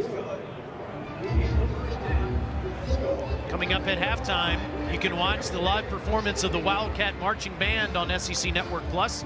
Start streaming now on the ESPN app. Kentucky with 381 total yards in the first half, but they did turn it over a couple of times. Now minus 13 in turnover margin on the season, as their lead is 19 at the break over New Mexico State. Will Levis with 3 touchdown passes. Chris Rodriguez ran it 10 times for 73 yards and a touchdown. Wan'Dale Robinson, 176 yards receiving in that first half. Talk about the turnovers too. I mean, it could have been even more lopsided had they maintained possession, especially in the red zone going in. Chris Rodriguez with the fumble. Let's go down to Tara Talmadge with Mark Stoops. Coach, 35 points so far this first half of the game. What have you thought about the way your offense has played so far? Good, except for the turnovers, and that's a major problem. I mean, we give up a fumble for a touchdown. We fumble on the 3-yard line, sloppy. You got to get that fixed. Defensively, though, how would you assess the team's play so far? Again, just average, just oozing. Gave up 3 field goals, but they're just moving the ball and driving it on us. So very average. So, what are some of the adjustments you want to make in coming into that second half? We got to execute. I mean, it's one. If it's not one problem, it's another. If it's not up front, on the defensive side, it's in the secondary. Not everybody on the same page. We just got to play better. All right, Coach. Thank you. Thank you. They were up 31-3 at halftime against Vanderbilt last week and didn't finish the game. I'm sure Mark Stoops is going to say finish the game regardless of the opponent. Peter Burns back in the studio with all his buddies for the halftime report. Lead New Mexico State 35-16 as we get ready to start the third quarter. It's time for our celebration moment, brought to you by Allstate. Well, it started early, you know, some turnovers, one for Kentucky going the other way, and this time the Kentucky defense with a pick 6. Hadn't seen a lot of interceptions out of the secondary this year. And then Justin Rigg on the receiving end off of an RPO, and then again, a second touchdown. His first multi-touchdown game in his long career here at Kentucky, 6 years. And he's able to put a couple in the end zone for a Wildcat offense. Really, Taylor, I felt like all first half didn't really look like it was consistently in sync. It was kind of sloppy early on with the snap that went through Levis's hands, and then defensively they let some yards leak as well. It's a beautiful vest. I really Thanks, like it. Pal. Yep, vintage. 1989. Well, on Senior Day, that's a great way to celebrate if you're Justin Rigg. I know that the whole team wants to celebrate a complete performance, though. They didn't get that against Vandy last week. No, it's a finishing thing more than anything else. You know, last week they scored the 3 points in the second half after sprinting out to a lead, but it wasn't a convincing close to that football game, and Coach Stoops talked about it. It's something that he is seeking is a complete performance from his team. They got to tighten some things up here in the second half. On the first possession, Trevor Brohard, a scoop and score, gave New Mexico State the lead. Wan'Dale Robinson is having one of the greatest seasons any Kentucky receiver's ever had. First half, 176 yards receiving. And again, that's just crazy at the bottom, minus 13. Usually if you're minus 13, it means your record is 3-7 instead of 7-3. Yeah. It's impressive what they've overcome, given how badly they've lost the turnover battle this year. Rodriguez doesn't get much. He had 73 yards rushing in the first half. So it was 31-3 against Vanderbilt last week in Nashville. And Kentucky got outscored 14-3 by the Commodores in the second half. And that's one of the first things that Mark Stoops mentioned to us in his call this week, Stench, is we didn't put an entire game together. We've got to do that against New Mexico State. And here's their opportunity, an inauspicious start, obviously, a 0-yard gain with a free linebacker, Trevor Brohard, in the hole.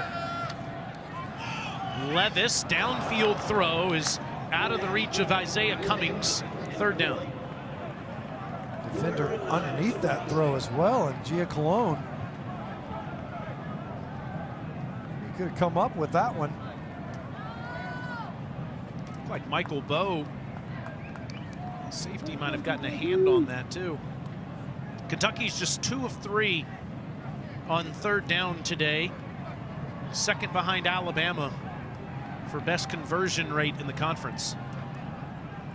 Wan'Dale Robinson moving across the formation now to form this bunch set to the right.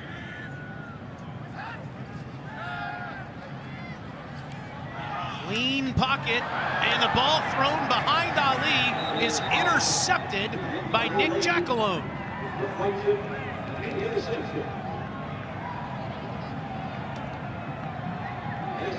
Josh Ali should have come up with this catch. Talk about these throws, especially over the middle. So Wan'Dale Robinson clears out. Josh Ali, I think, is concerned that he's about to get blown up by Trevor Brohart, and probably would have been. Instead, that ball deflects up, and does Jackalone make this interception? The ball was moving. It's his second interception of the season. But they're going to take a look at this to see if that ball hit the ground. 14-12 to go in the third quarter. We'll come back with whether or not this was an interception for New Mexico State.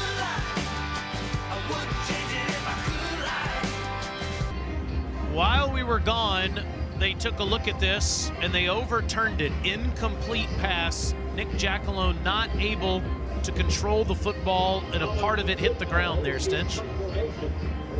Unbelievable play there for a second. You thought, Josh Ali with the chance to make the catch didn't. Jackalone was underneath the throw on the previous pass. Slow start to the second half for the Kentucky offense. Unblocked defender on the first play, and you end up 2 snaps later lucky to punt this ball away. That's the second straight week New Mexico State's had a turnover that's overturned against them. They almost blocked Colin Goodfellow's first punt. This one is clean. Dies at the 39-yard line. Another short punt for Kentucky.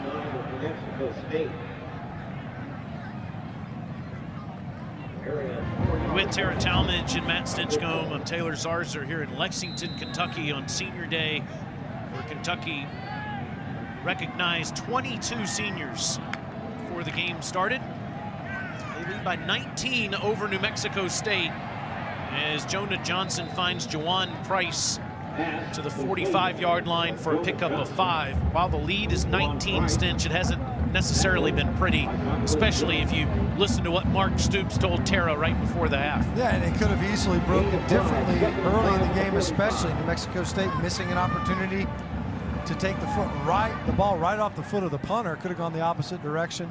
A couple of missed opportunities at picks as well.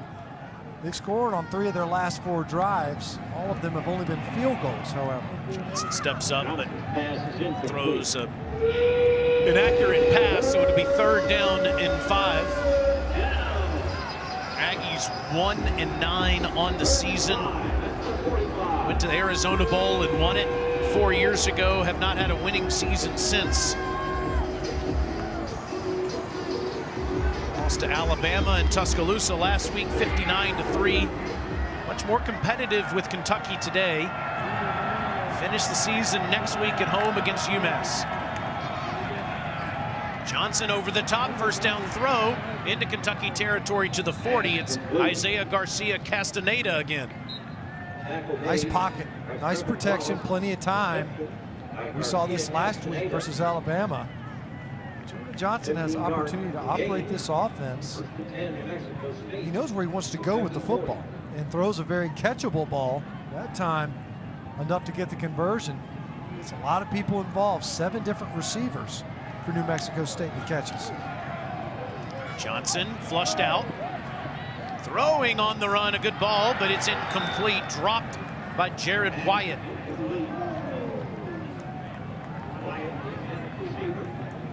Huge missed opportunity here for the Aggie offense. Johnson was pretty adept at throwing on the run, and Wyatt just deflects the ball out of his own hands. A chance to come up with that one. We've seen him make plays. Catches there in the first half.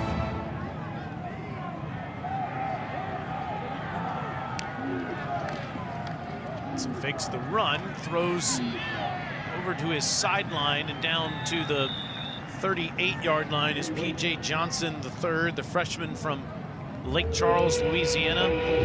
Third down at the 38-yard line, could be 4-down territory for Doug Martin's offense. We saw it there in the first half. They ran the ball on third down, worked it towards the middle of the field.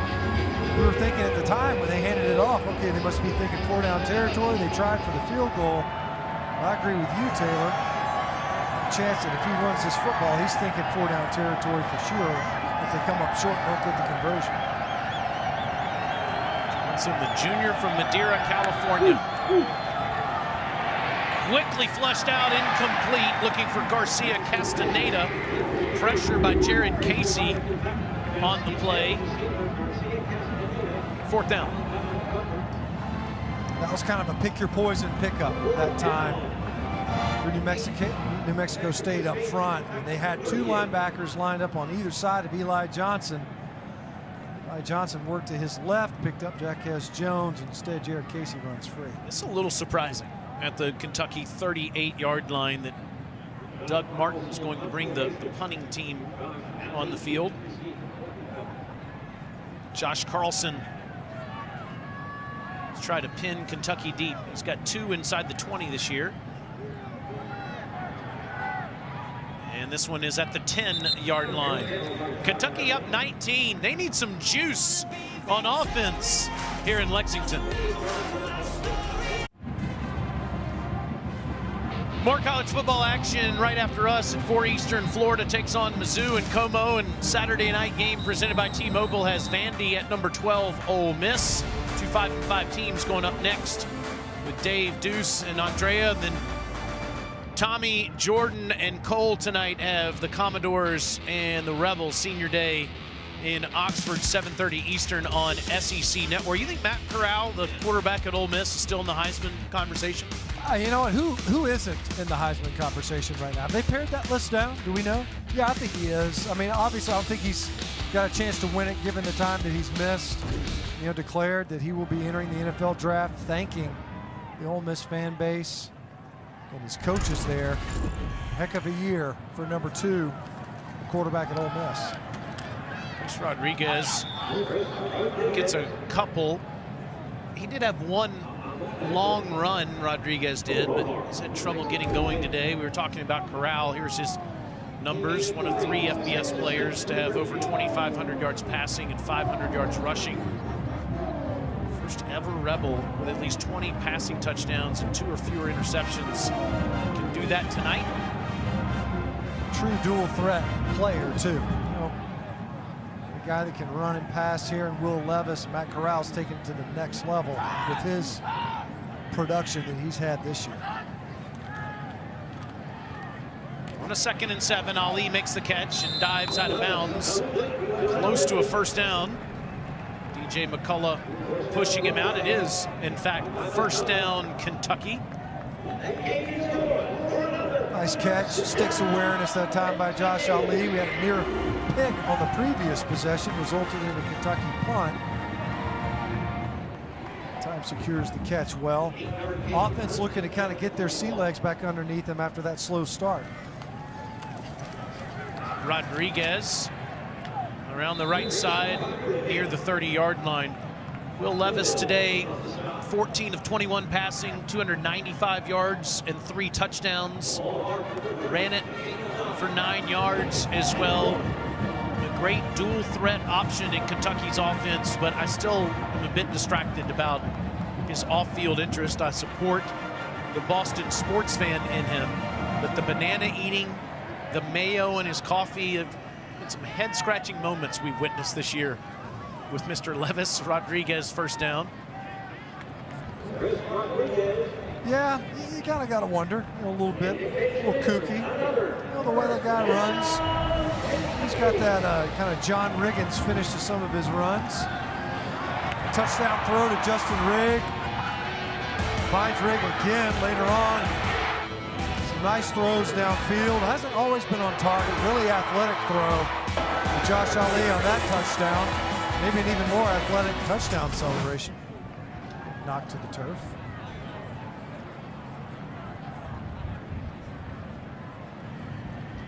up to the 33-yard line. Levis throws it over to Jaton McLean up to the 39-yard line. Tara's got more on Will Levis. You know, he actually has a really interesting tattoo. It says, "Be strong and do not give up, for your work will be rewarded." He did that because of his grandfather. He was his neighbor growing up, and his grandpa is one of his idols. He really taught him a lot about the sport of football. And he also told him not to give up. That was the sentiment that he was always telling him. Of course, they were some long-winded stories, but Levis said that he eventually came to really appreciate those stories, and that's why he got the tattoo. Steve Name always will carry his grandfather with him as McLean loses yards. As Brohard is in the backfield, it'll be 3rd down for Kentucky. Levis comes from quite the lineage, too, in his family that have played football for 4 generations at the collegiate level. Pretty athletic, right? I mean, that family in general, accomplished at that. You see his dad, former tight end. Some academic backgrounds in there. Big Red of Cornell, Bulldogs of Yale. 3rd and 4 for Levis here, standing tall, throws a good ball for a 1st down. Ali makes the man miss, and he's going to take it to the house. Josh Ali with his 2nd touchdown of the day. 62 yards.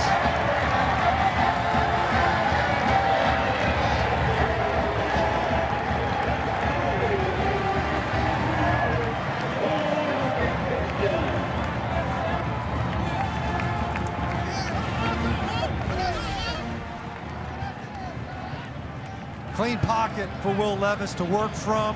Plenty of time. Josh Ali secures the catch. Breaks the would-be tackle of Caleb Mills. And that's all it took. DJ McCullough kind of overrun in support. Ali takes it all the way in. He only had 1 touchdown catch on the season before today. Josh Ali has 2 in this very game. All Wildcats on Senior Day in Lexington.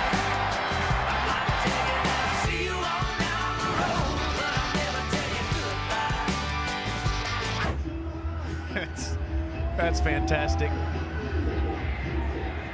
42-16 here. By the way, we were with Dana Holgerson, the Houston head coach, a few weeks ago. He used to be a Mike assistant. And he said, we can run the football here. He'd say that in Coach Leach's headset. And Coach Leach would respond by asking him what kind of Mexican restaurant he wanted to go to after the game. I didn't hear you. Sorry. So what was that? What was the run call you wanted? Yeah, chips and salsa? Holga was terrific with the Leach stories. We can run it here. We can also punt it if you want. All kinds of options. Former Kentucky assistant Mike Leach.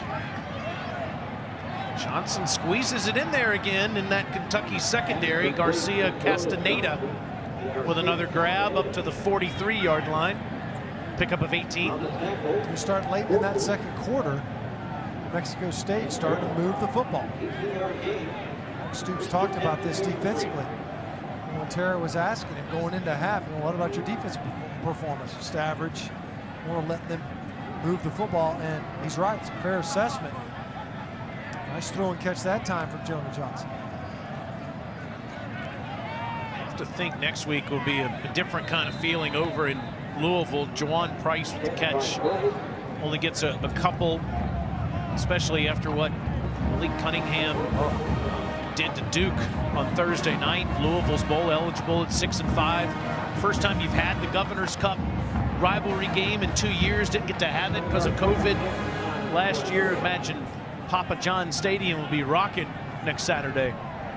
That was an unbelievable performance by Cunningham, wasn't it? Johnson throws on the run again, and this ball dropped. Nice defensive play there by Devontae Robinson. Here's a series history with Kentucky and Louisville. The Wildcats have taken the lead 17-15 by winning each of the last 2. The Stoops era, especially since 2016, have all of a sudden become the puncher in the series. Yeah, winning 3 of the last 4. A lot of things have changed under Mark Stoops into Kentucky's favor. On 3rd and 9, Cats defense able to get off the field. Garcia Castaneda, the intended receiver, Khalil Saunders in the backfield, shoving Johnson to the ground. Jonah Johnson's a tough kid, though, man. There's no doubt. That time, throwing under duress, lucky to even get that football off as the Wildcat defense collapsed on his throwing position.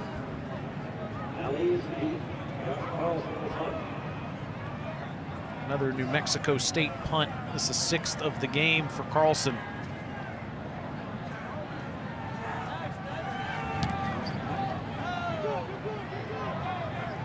He fields it at the 14.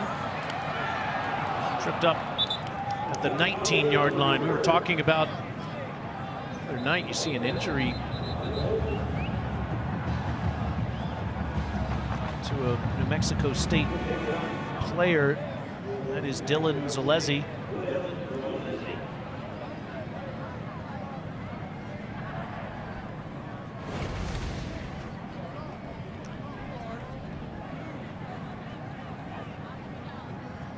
Got rolled up a little bit from behind. I don't know if he kind of strained or IT band. Looked like he grabbed his hamstring, the outside of his leg. Limping a little bit, working on it, still putting a lot of weight on it, however. Sophomore from Chula Vista, California, helped off the field. We were talking about Malik Cunningham in Louisville. This is what he did. This is what he's done all season. 18 passing, 18 rushing touchdowns. Lamar Jackson-esque. I was about to say, who does that sound like? College football fans in general recognize the similarity and the balance and how dangerous he is. You think about that contest. I mean, you got a guy in Will Levis who can threaten you in both phases, passing and running. Malik Cunningham building on that tradition there that Lamar Jackson established, obviously prior to the current coaching staff there at Louisville. Cunningham at over 300 yards passing and over 200 yards rushing as Wan'Dale Robinson takes a shot from Chris Ojo. We haven't called his name today. He was terrific last week in Tuscaloosa. Yes, he was. Career high, 13 tackles, 3 tackles for loss. First time we've seen him make a play today. Brendan Bates just doesn't get out there early enough, being too far upfield. Chris Ojo had already diagnosed the play, got upfield quickly and underneath that block. Mentioned it a week ago, he had a career day versus the second best team in the country in Alabama. It's his first tackle this afternoon. Loss of 2.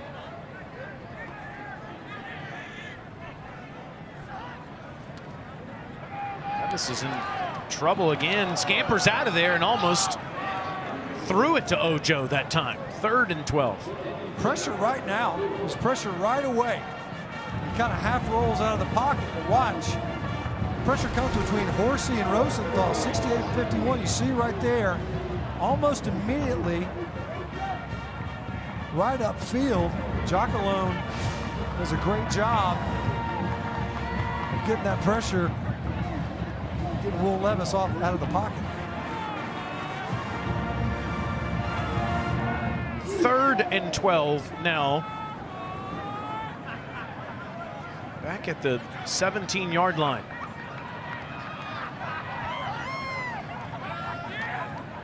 Levis plenty of time here and a nice dart past the 30 to DeMarcus Harris for a first down. Nice conversion for the Kentucky offense. You're starting to wonder, are they going to sag once again? Ended up dropping instead of pressuring defensively. Levis still able to find Harris downfield for the yardage needed to convert the sticks. Opportunity to keep this drive alive.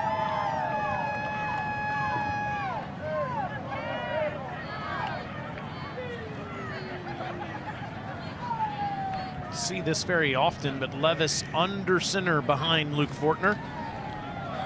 Play action, waiting to throw the deep ball. Wan'Dale can't get a hand on it.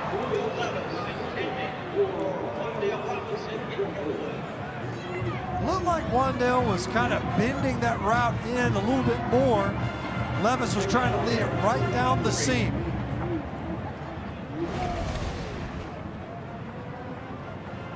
See at the end, Wan'Dale was trying to run a skinny post, and instead that ball kind of followed the track more out towards the hash mark. It's a little too much distance for Wan'Dale to be able to make an adjustment on it.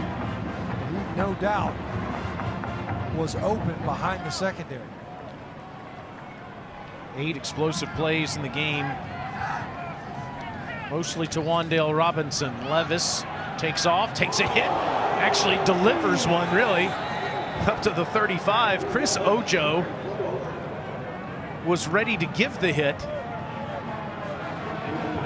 This guy, he is built like a brick house. Bam. No, he ran that ball like a running back. You see him switch hands? So watch him move the ball to his inside arm away from the tackle. That's the instinct of a running back. And he finishes his runs a lot of times like a running back. You have to know, though, on that Kentucky sideline, they're holding their breath collectively every time he does that. 3rd down, needing to get past the 43-yard line. Levis to Ali, turn and catch and a 1st down. Boy, is he good at that. The yards after the catch, it led to the touchdown a couple of drives ago, making a man miss. And it leads to a 1st down here, 14 more. Mexico State went with a similar pressure look. See those linebackers on either side of the center? That time they pick it up pretty good. Ball comes out quickly. You could see Jaton McClain kind of cheated up to help with that protection. He got away with a little tug off the edge in their pass pro. Out near midfield. Fake to McClain. Deep shot again, and it's Ali who sits down in the New Mexico State secondary. And with that throw, Levis is the first quarterback to throw for 400 yards since Andre Woodson did it 14 years ago against Tennessee. About that. Almost did it in the season opener, and if he had, he forced his head coach to eat a banana with the peel on it. Instead, he got pulled from the game before that happened. Intentionally, too. Yeah, there they are. It's the Banana Bunch, whatever they call themselves. 412 yards passing for Will Levis. We're only in the 3rd quarter. Wanting more. To the end zone, and it's picked off. J.J. Derville stepped in front of it and picks it off for New Mexico State. That throw was not there, never was. This is one of those where Liam Cohen talks about it. A shot called is not a shot taken. So just because I put it in there, that does not mean you have to take that shot. A couple of times on this drive where we see it, they push the ball downfield with success, then you get greedy, you try to force this ball in. Watch this, you got coverage over top and then underneath, and what you end up having is the defender work underneath this route. There's time. Going the other way, and that ball's ends up being placed on the 1-yard line for New Mexico State. Not so sure It's tackled in the end zone. Looked like, yeah, this should be a touchback. This is forward progress, stopped at the 1. Regardless, that's New Mexico State's football, and another turnover for Kentucky. It's their 3rd of the day. They're minus 14 on the season now. And Johnson calls his own number and gets up to the 3. Yeah, I didn't see where New Mexico State possessed this football on the field of play. Regardless, that's just wild. So they're on the 1-yard line here. Watch the interception is made. Yep, he did possess it. Took 2 steps before he entered into the end zone. Didn't try to bring it back out. Regardless, another incredibly frustrating turnover as you're in scoring position. And Mexico State Aggie. Looks like, can't tell, is that Eli Johnson maybe? The center getting worked on. It is. It's Eli Johnson. Transfer from Ole Miss. Get that coming out offense, right? So you're on the 1 yard line. It's kind of like the goal line. Very similar. It's physical run plays almost always. You're trying to get a little breathing room for your offense. Johnson up on his feet now, looking over to that Kentucky huddle. I wonder if something happened at the end of this play. Watch him right there in the middle, and it's just a scrum. And now he just gets kind of torqued, twisted, of course, at the bottom of that huge pile.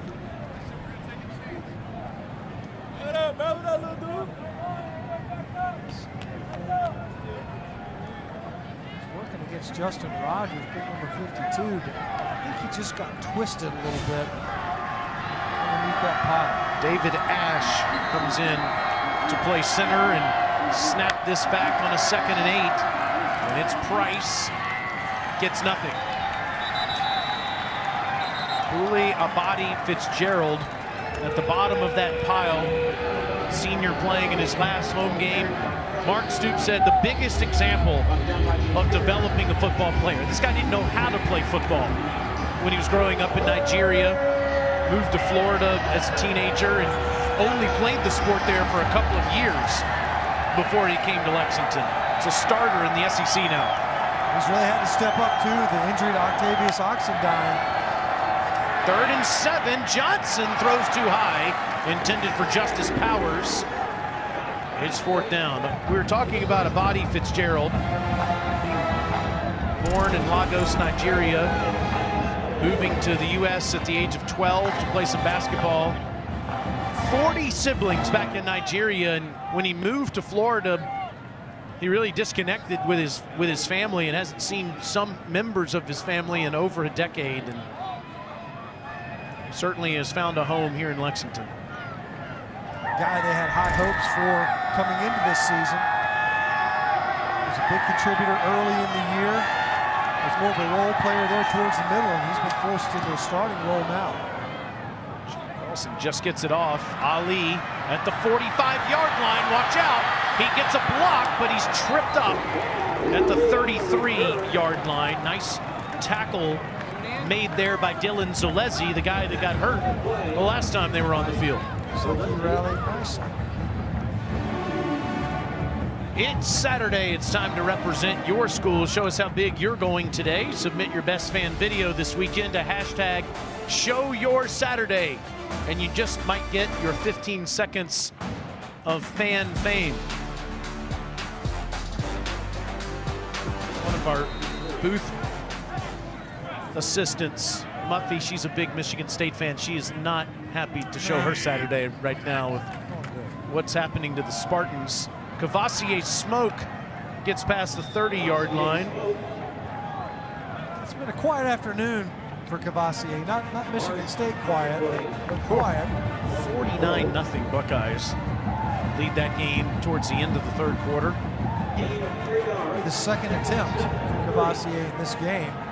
Saw him sparingly there in the first half. He's been quiet here. Yeah, Juton McClain has kind of taken his spot in the last few weeks.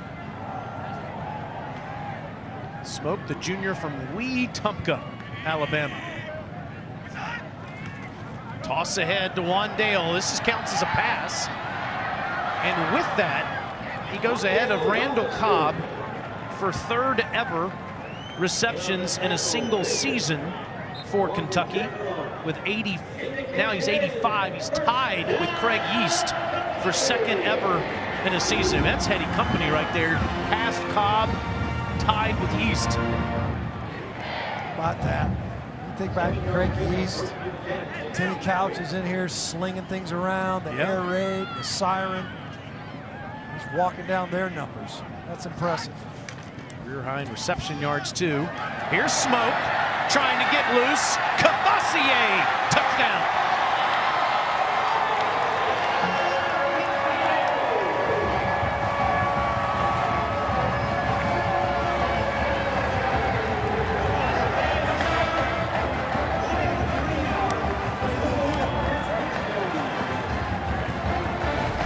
We've talked how quiet the afternoon's been.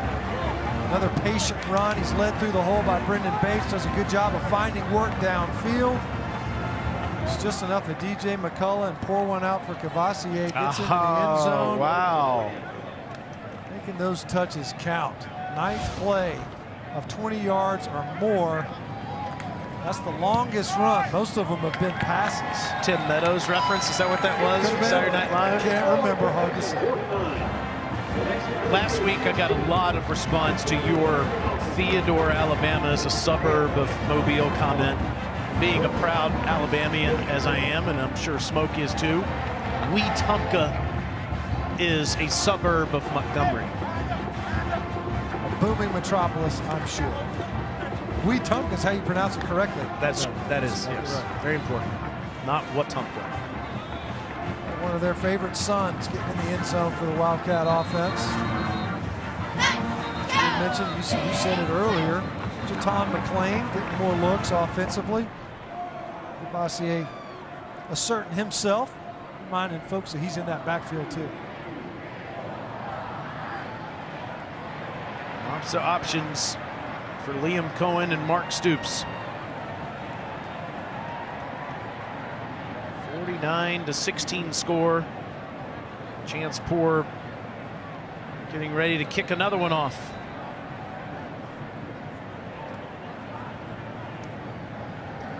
We've told you about the pro potential of Yusuf Corker and also of Darian Kennard. As Mexico State will get it at the 25. What about Josh Paschal's future? Here's Senior Bowl's Jim Nagy again. One of our favorite players in the 2022 class here at the Reese's Senior Bowl is Kentucky defensive lineman Josh Paschal. He's a great story off the field, being a cancer survivor, and he's a great player on the field.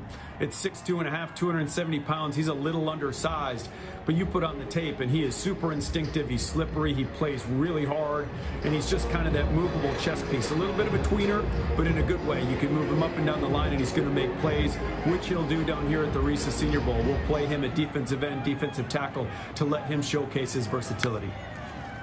He's an ultimate tweener, but that's sometimes thought to be a negative. Not here. Nice play on the throwback. When you watch Josh Paschal, and it really is, he's just productive. You know, he's talented, but more than anything, he's active. And that's not just to say, I'm not trying to say he's like a high motor guy. That's kind of a backhanded compliment. Oh, he's kind of a try-hard guy. No, this guy's got talent. 6 tackles, 1.5 tackles for loss, including a sack here in this afternoon alone. But there's nothing, you know, physically you look at him and he's impressive, but it's not overwhelming. And as you know, Jim pointed out, you know, he's not real wide, so you think you put him in a defensive tackle, he might get bounced a little bit. But you think that this guy can win. There's no doubt. You put him over an offensive guard, that's an athletic mismatch. Brad White, the defensive coordinator, said that man drains the tank every single time. His Wildcats are up 49-16 going to the fourth. We go to the fourth. Kentucky cruising on New Mexico State. I don't know if I should pay attention to the turnover margin or the headwear there. That's a lot to be interested in. Kentucky's the only team with a winning record on that graphic. Second to last in the country in turnover margin, and have lost the turnover battle by 2 here today. Carrington Valentine almost got home to Jonah Johnson. Instead, it's a loud incompletion. Falls in front of Wan'Dale Robinson. Fourth down. Maybe some symbolism in that shot. You know, you got to always keep the football on your mind. And if you're thinking about it, then you maybe don't turn it over as much. It's shocking, the turnover margin here at Kentucky. Part of that, as we mentioned earlier, is born of the fact that they just haven't generated many takeaways. The other piece of it is they've been burping that football up too much. You think about the 4 turnovers versus Mississippi State, nearly derailed the season. Josh Carlson with his 8th punt. Josh Ali waves again. A flag does come in. So he makes the catch just shy of the 30-yard line.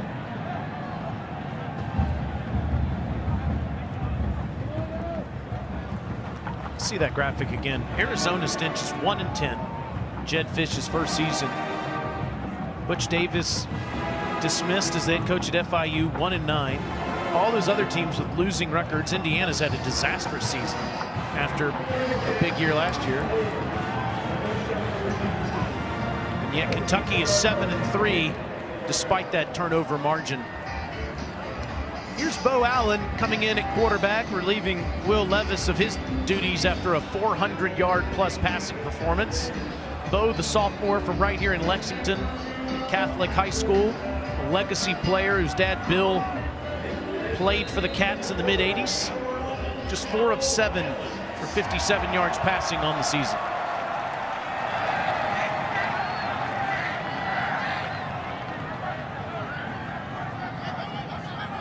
He's got the starting tailback that he hands it off to, Chris Rodriguez, and Chris goes ahead for 2.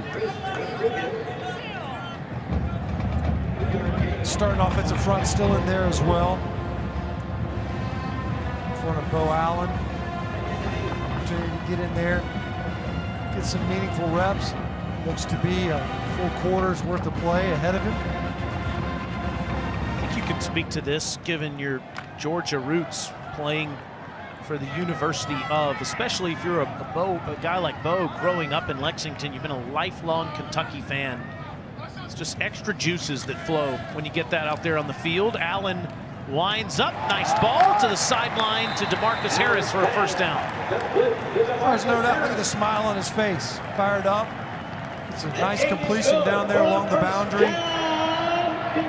You said it, you grow up right here in this town, which I can only imagine only further amplifies the sentiments when you get out there on the field wearing the jersey, the uniform of the team you grew up supporting. And at such an important position like quarterback.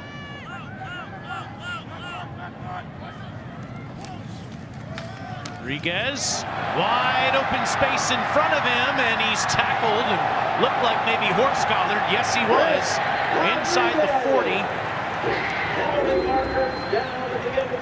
Rodriguez finally gets loose. Goes over 100 yards rushing on the day, too. Tack on an extra 15. This run play is quickly becoming their best. Horse collar tackle, defense number 12.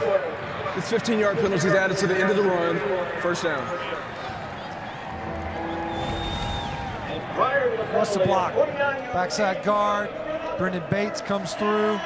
He's got those 2 pullers to clean up the hole, and then Caleb Mills just hanging on for dear life. This is an ugly looking end to this tackle. This is why that's a penalty. You see how his left leg was pinned underneath him there for a bit? You've seen this before. It's a dangerous tackle. 29 yards, longest run of the day for Rodriguez. McLean comes in. Rodriguez goes out. Bo Allen goes to the air, and it's caught by Bates, but doesn't get much. For more on Bo Allen and his family, let's go back to Tara.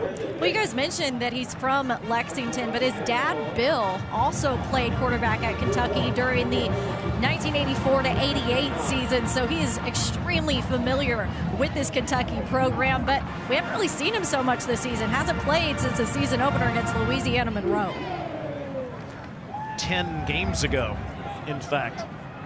It's been Levis for 60 minutes throughout every single game. Good to get Allen some reps here today. Bo takes a big shot as Brohard comes in, and a flag comes in too.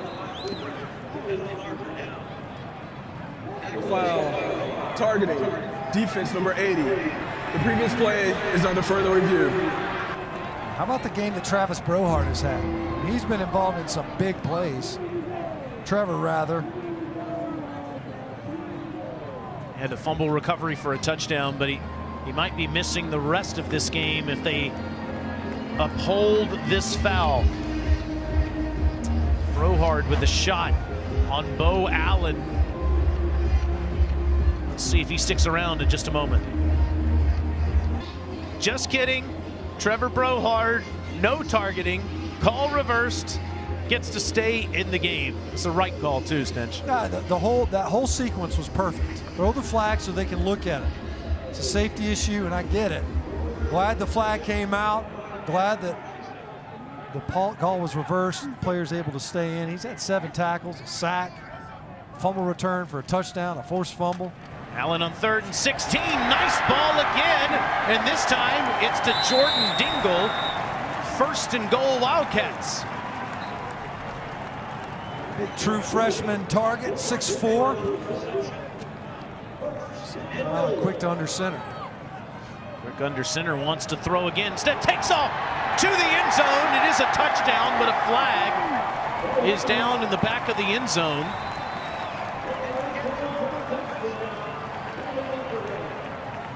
End up maybe with defensive holding here. Holding.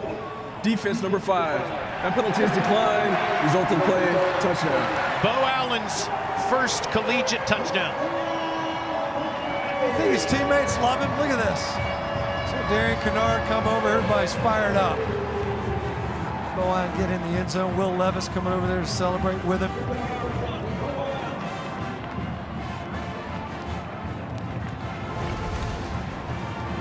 This ball out on the edge and just makes the decision. Look, let's tuck this thing and run it. Lowers his head, able to get it into the end zone.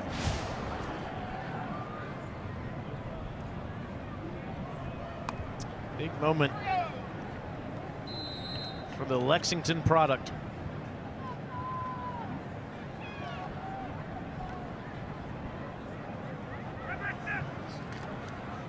The Wildcats are up 40.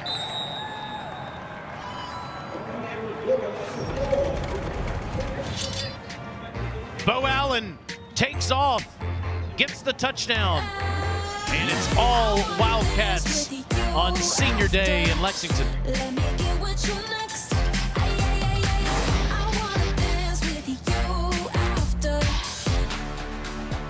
SEC Network Football is presented by Allstate.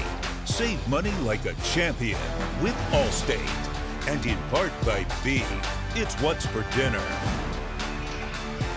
All these seniors have laid the foundation for Kentucky football. It's been a big turnaround for Mark Stoops in the last 5 years.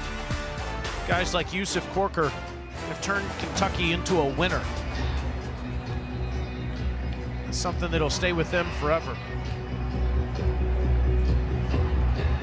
Big 40-point lead over New Mexico State, their final home game. Juwan Price from the 3, leveled at the 22. As we showed you, Yusuf Corker, Josh Paschal, Uli Abadi, Fitzgerald. Look at the big 3 that all have more eligibility for the Wildcats on offense. That is the big takeaway from that. Is these guys stick around, mess around, be a part of this thing a year from now. Big contributors, and in a system that complements exactly what they bring to the table from a skill set standpoint. I'm going to ask you more about this. It's hard to wrap my mind around Trevor Appleman, or excuse me, Alex Escobar gets leveled in the backfield by Williams and also by Khalil Saunders. But those guys all have more eligibility, and you would think Levis needs to come back. He needs to be more consistent. Wan'Dale Robinson could use another year of dominant performance in the league. Chris Rodriguez has another year of eligibility, but everything's about potential, Stench. It's about pick your spot at the right time and turn pro. Johnson gets leveled by Saunders again. They haven't whistled this ball down, I don't believe, yet. Wallace, actually with the pressure, Saunders recovered the football, and they're saying it's Kentucky's ball. Now, we'll see if the ball is going forward. I think the ball went forward, but I don't think that his arm was. See if this ball's out, and it is. Yeah. He didn't have possession of the ball when it starts to move forward. It ended up just being Johnson's forearm, it looked like, after he had lost possession of the football. Great job by the officials on the field allowing this to play out. Whistle dead immediately, the immediate continuing action, afford the defense a chance, or the offense for that matter, to recover this ball as if it were live. No whistles, as you pointed out, Taylor. Kentucky recovered that football, and it was clearly out before Lane Johnson was moving his hand forward. Under duress most of the afternoon. And the people upstairs reviewed it and saw what you saw at Stinch. Kentucky gets it. So Trevin Wallace forcing that fumble. He had the recovery on the blocked field goal that Paschal blocked against Florida for a touchdown. Josh Allen gets to play some more. Lavelle Wright with the carry. Bo Allen handing it off to Lavelle Wright for a few. Did I just try to put Josh Allen at quarterback? You could have. Yeah, I guarantee the Kentucky fan base would be fired up. Josh Allen would be interesting at quarterback. Should be Josh Allen, the defensive end outside linebacker. Who had a sack on the Josh Allen, the Buffalo Bills quarterback, a few weeks ago. Just like looking in the mirror, man. But when you think about those positions, as you mentioned it before, Chris Rodriguez, Will Levis. Wright's running hard. First and goal. How about that finish to that run? Wan'Dale Robinson. The other element, too, is you look at your position in this draft. And how deep is it? Jim Nagy was talking about it a second ago. As you see Wright just punishing defenders. A full head of steam. Get them to stop their feet. Dalton Bowles on the receiving end of that run from Wright.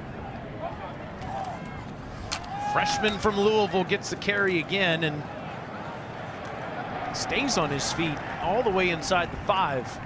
Yeah, so Rodriguez, that to me would be the most interesting one of those 3, because it seems like running backs have to go when anyone tells them they've got a chance to be drafted. Yeah, you know, you leave earlier than later, right? Because you're thinking about how much tread is left on those tires.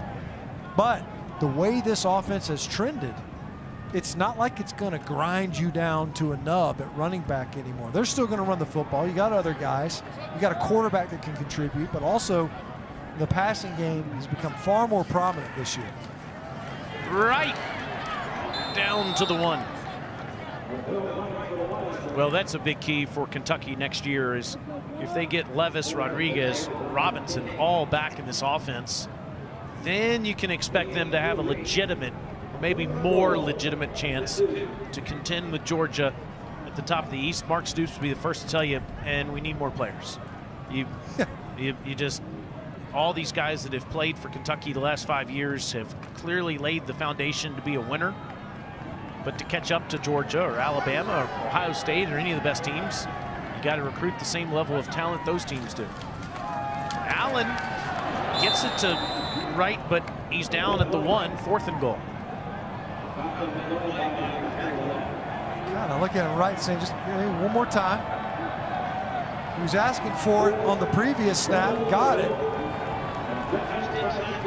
He's asking for it again, looking over to the sideline. Give me one more, give me one more. Looks like they're going to accommodate that request. Liam Cohen comes onto the field to give Bo Allen some marching orders. Only 10 seconds left on that play clock. They better go quick. Fake to Wright. Allen's in trouble. Dumps it off. Incomplete. And New Mexico State forces the turnover on downs. They'll get the ball back with 7:38 left.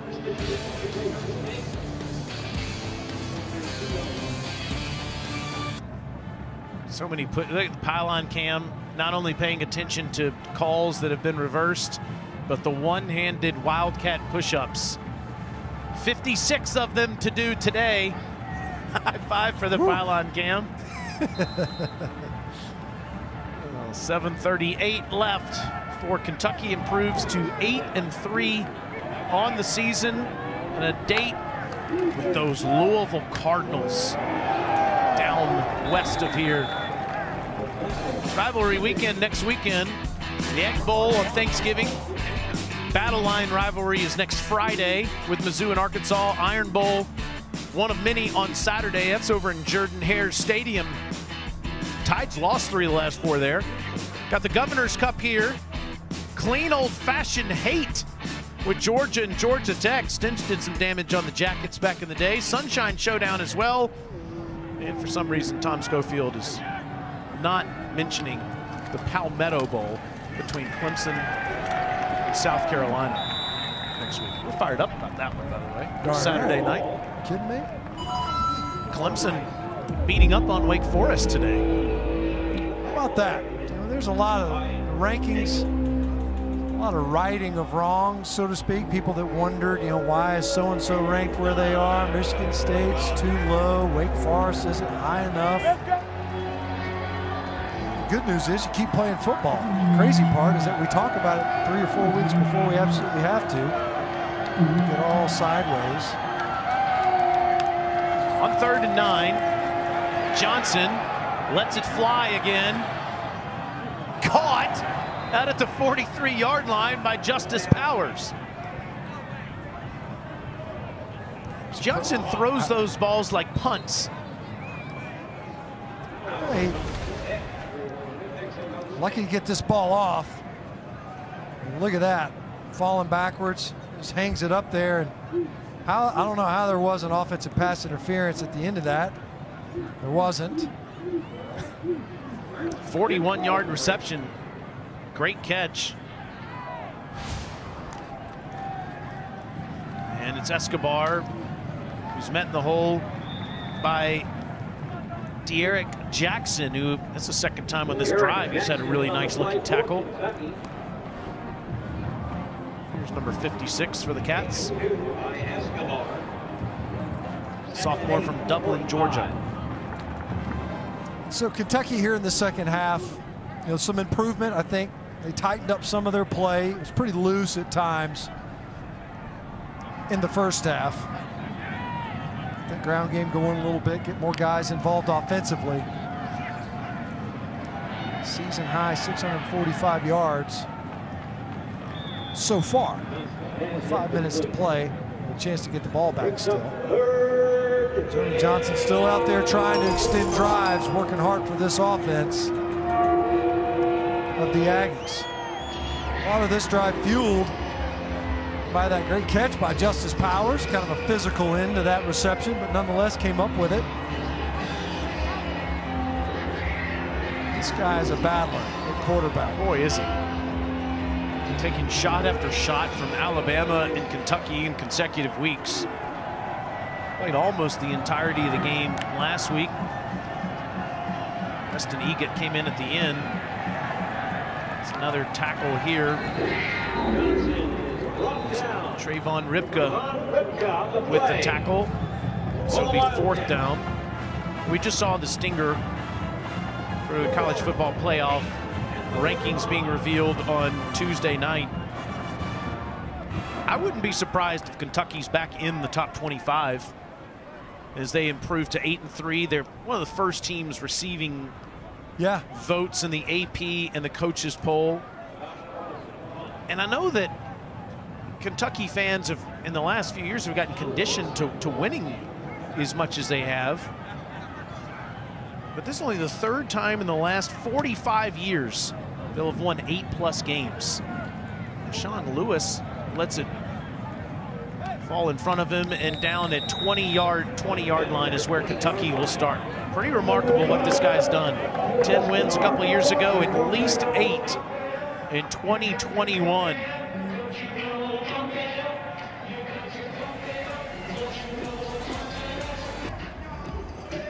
Nick Scalzo, come on down. Sophomore from Fort Lauderdale, Florida, getting to play the last few minutes of the game today in this Kentucky-New Mexico State tilt. Appreciate you watching SEC Network Football, presented by Allstate. Scalzo, a big Johnny Manziel fan. He's growing up now in South Florida. Hands it off to Wright again, and Lavelle takes off. Lavelle off to the races into New Mexico State territory. Inside the 30-yard line, he's all fired up because they wouldn't give him the ball on 4th and goal. Brought down to the play by Journal. He gets 50+ 52 to be exact, Stinch. Nice cut. Got through the hole, bounces it out to the left. Just couldn't quite outrun pursuit. Gets the ball on that outside arm.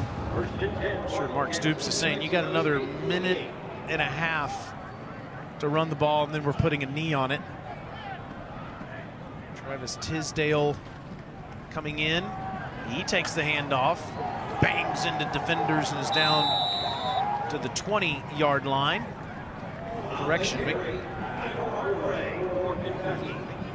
that Tyler Markray on the carry for Kentucky. All right, I got some talk show topics for you, Stinch. Bama hosting Arkansas. You picking the Tide there?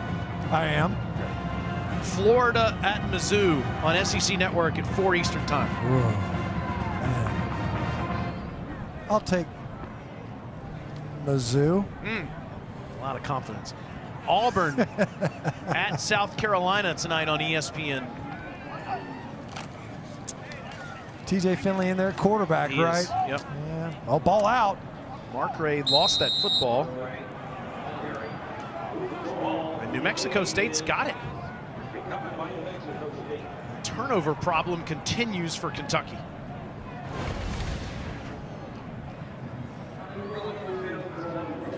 Ball definitely out. Great job of just hatcheting it out right there. This has got to drive Mark Stoops nuts. Just seeing this continue to rear its ugly head. It's nice to win by 40, but you want to ice the game, right? You want to finish the game on the field on offense. You get the big run. Wright comes out.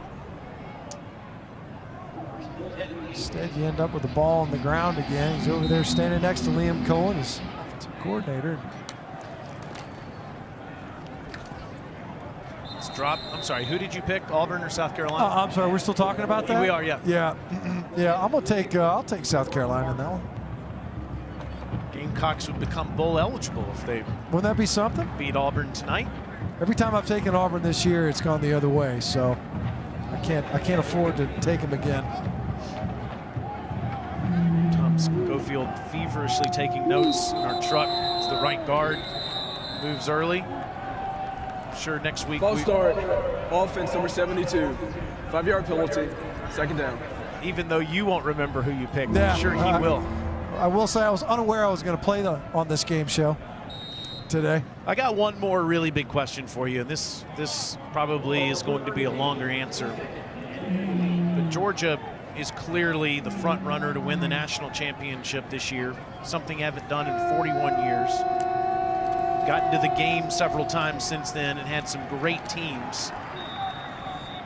This one, though, seems to be the most complete. The one question people have is if Georgia's in a tight game, if they're trailing in the fourth quarter, does their leader, Stetson Bennett, possess enough ability in the passing game to lead them from behind and win?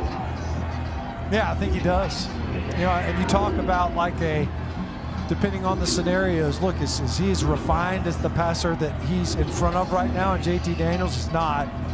And at the same time, the throws that he might miss on, 4 of them maybe a game, let's say, he more than makes up for it with his legs. And we've seen that time and again. But the biggest piece of it is that right now, it's how he impacts the play of those around him, the rest of the team, and the way that they've seemingly responded. The most important player on the field at any one time is the quarterback, always. And Stetson Bennett has proven over the course of his body of work that when healthy, he's a guy that can lead this team to a championship level performance and has done it time and again. The defense has not put the offense in general, regardless of who the quarterback is in there. That's right. And Bennett's been terrific managing big leads. And I want to make this clear. I think he should be the starting quarterback. He's earned that's a great question, though, right? This year. And maybe Georgia will never be in that position. Right.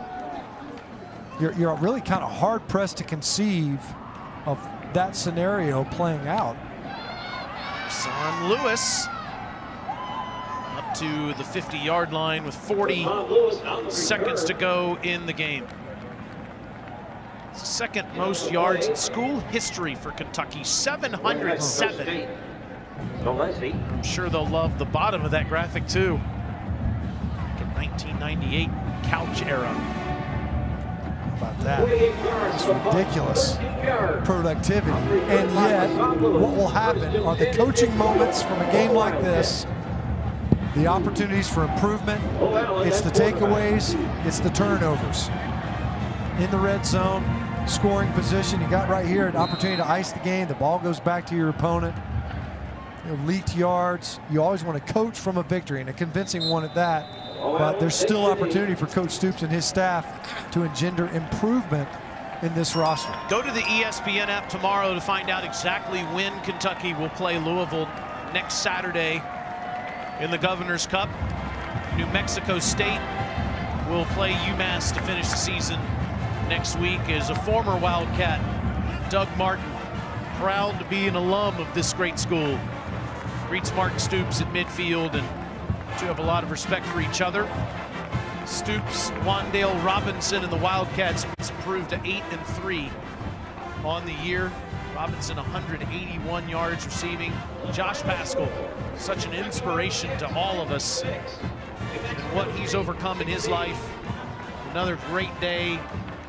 6 tackles, a sack, quarterback hurry as well, and Will Levis over 400 yards passing in the game, 419 to be exact, 4 touchdowns. There's Chris Rodriguez, 119 yards rushing and a touchdown.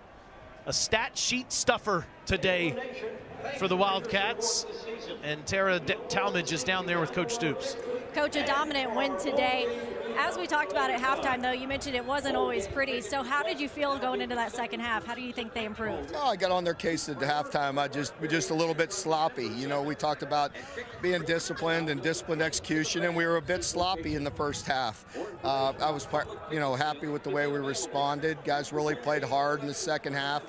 You know, it was important to get some of these younger guys in the game and get some guys that have been around here for a long time, maybe didn't get a lot of playing time, so worked out good.